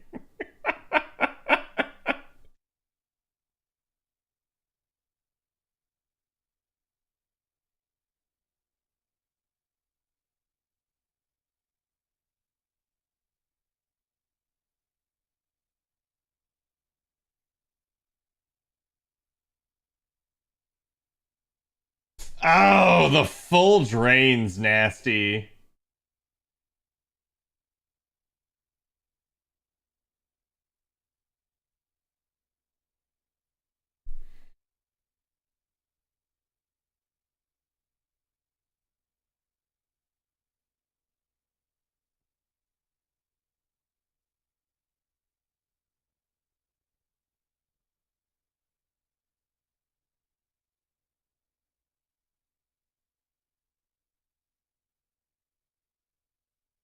I think we get this tanked, but I think she kills regardless.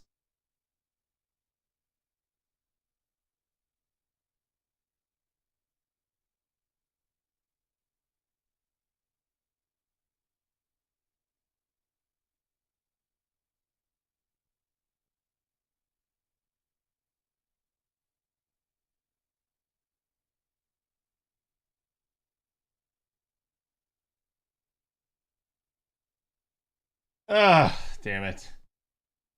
Well, there goes my offset.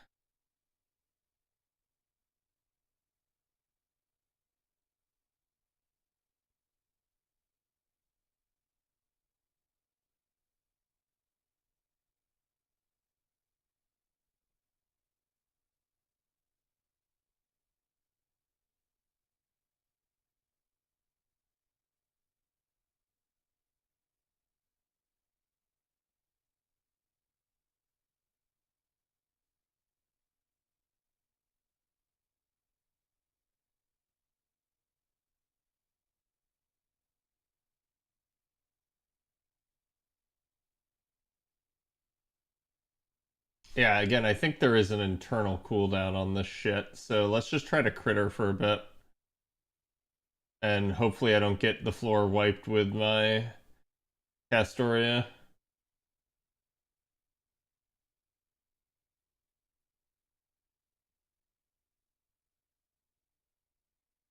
Okay, good. Steel is really taking a lot of damage for this, which is fantastic.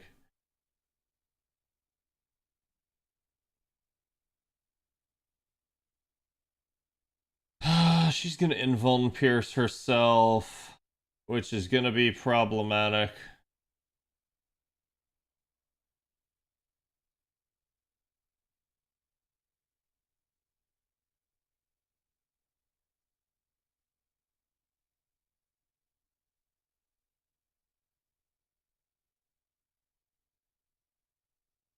Fuck, I have to mighty chain this?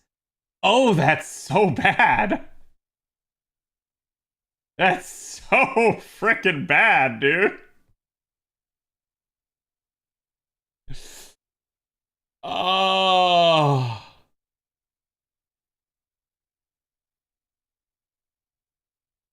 I wanted the defense buff. And the only card shuffle I have is Seal's third skill, which is going to lock all cards in on her. So I can keep Seal alive, but I don't think I can keep Castoria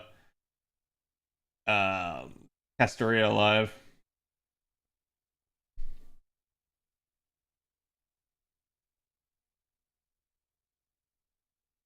Wait, unless... It should have counted as a non-specific chain. Did I blunder?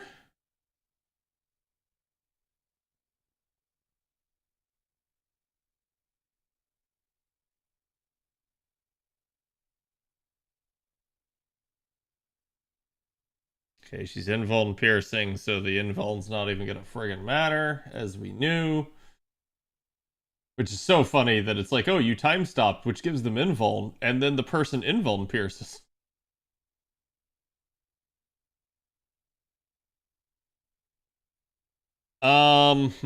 Is that preventable?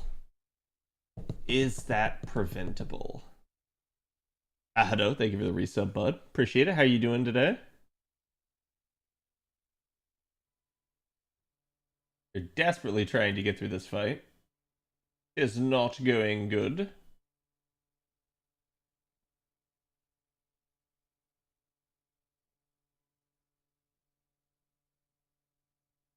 Jury summons? Ugh.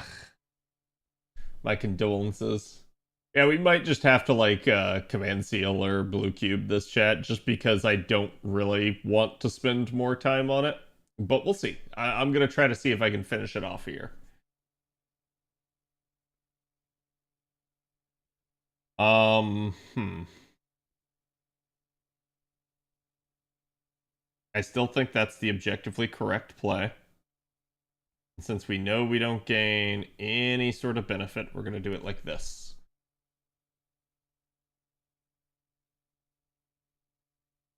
Song request just die?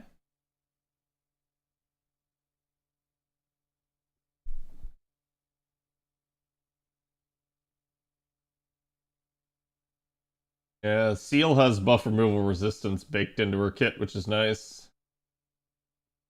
I think that's part of the reason why my Castoria is just getting cooked here.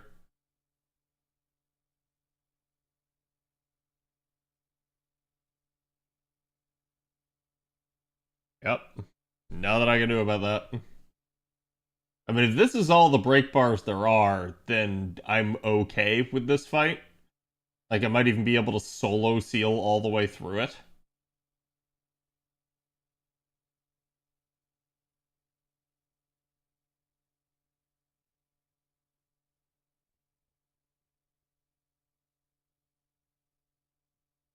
I have no idea what the last break bar effect is, though. Okay, hold on. Before I do a dumb, let me look. I have to actually know this.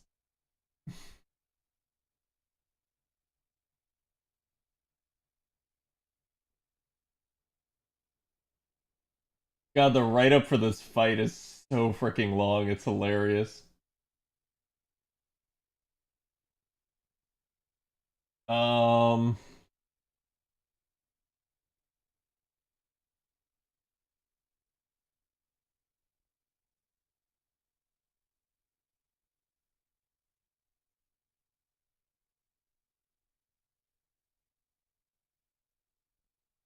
Okay, it's a charge max. That's so annoying. And 5-turn debuff immunity. Um.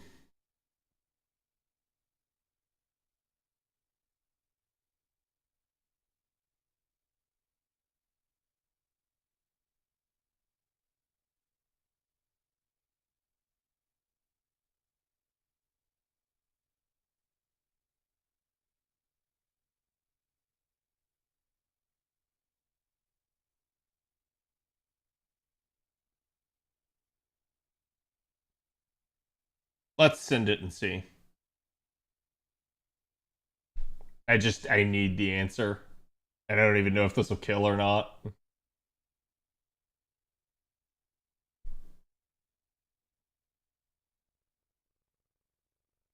Okay, so it overgauges her, so we get the break.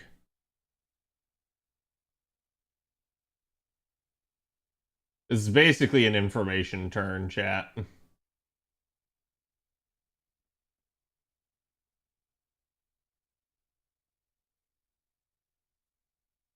We do get a full charge, regardless. Is she going to stack wipe me, or is Steel going to be relatively unhindered?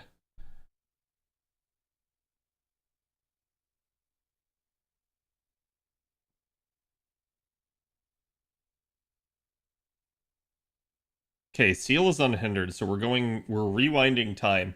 Because at bare minimum, chat, the one thing I want to do here is I want to pop all the Castoria buffs on Seal. I want to get Seal as buffed up as possible so that I have a chance of survival.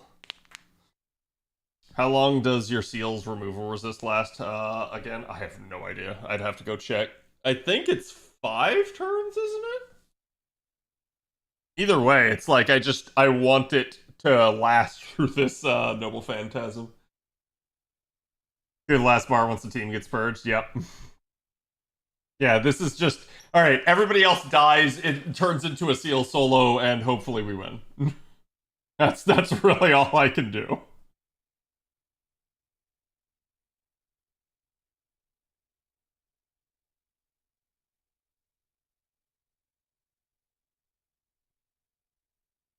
Gonna get rid of the Castoria cards.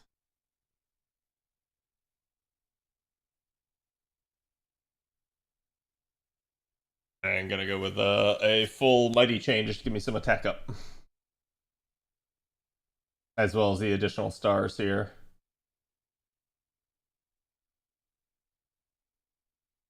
Zip and zip it. Okay, refund that charge. Excellent. Yes, you ain't draining that all the way away. I hope.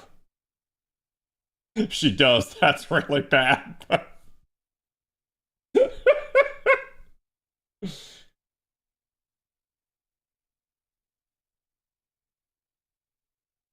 Yeah, turn 12 is going to be a little bit dicey with literally her ability to time stop me. So it's like, I have no idea what happens when there's only one unit left. This is definitely going to be interesting. 0 damage. Yeah, this person's 120 Grand Seal is actually goated.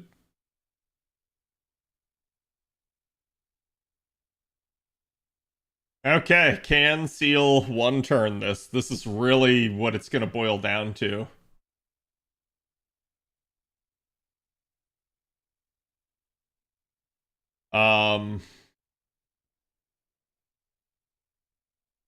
Did I get like crit damage off of that? I don't remember. I know it's her card shuffle. I think we get stars off of it. I get defense. For 3 attacks, 3 turns. Charges my gauge. I really don't need to use this. So let's just try without, and we're just gonna go full Buster Chain here. This is a damage test in effect. I should get the Buster Resist down on the target. A pow, and then 2 beefy crits. And it's done! Please don't regenerate again. Please, I'm begging you, stay dead. Stay dead. No! No, please! Okay, thank God! I was about to be like, bro! I was gonna lose my shit if she revived again.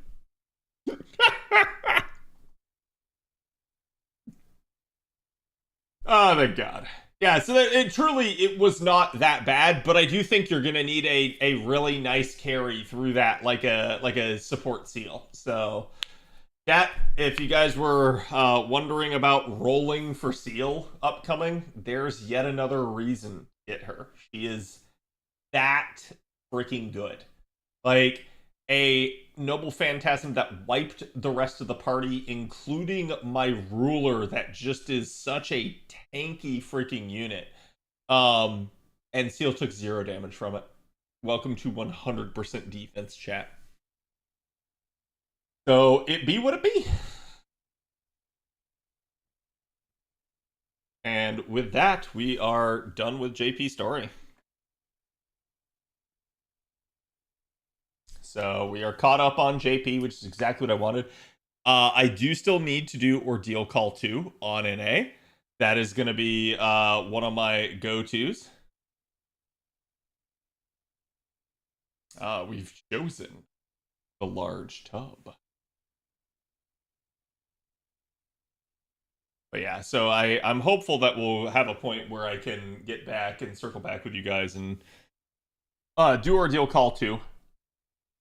That will definitely take me a little bit longer. Oh, this is interesting. This is not part of the chapter sequence.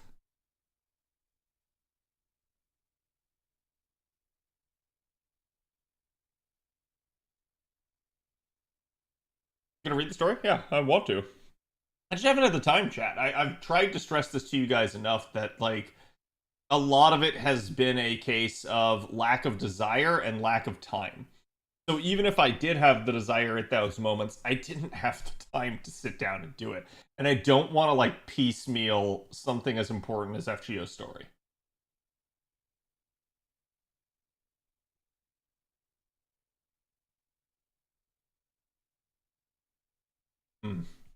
Perfect time for this.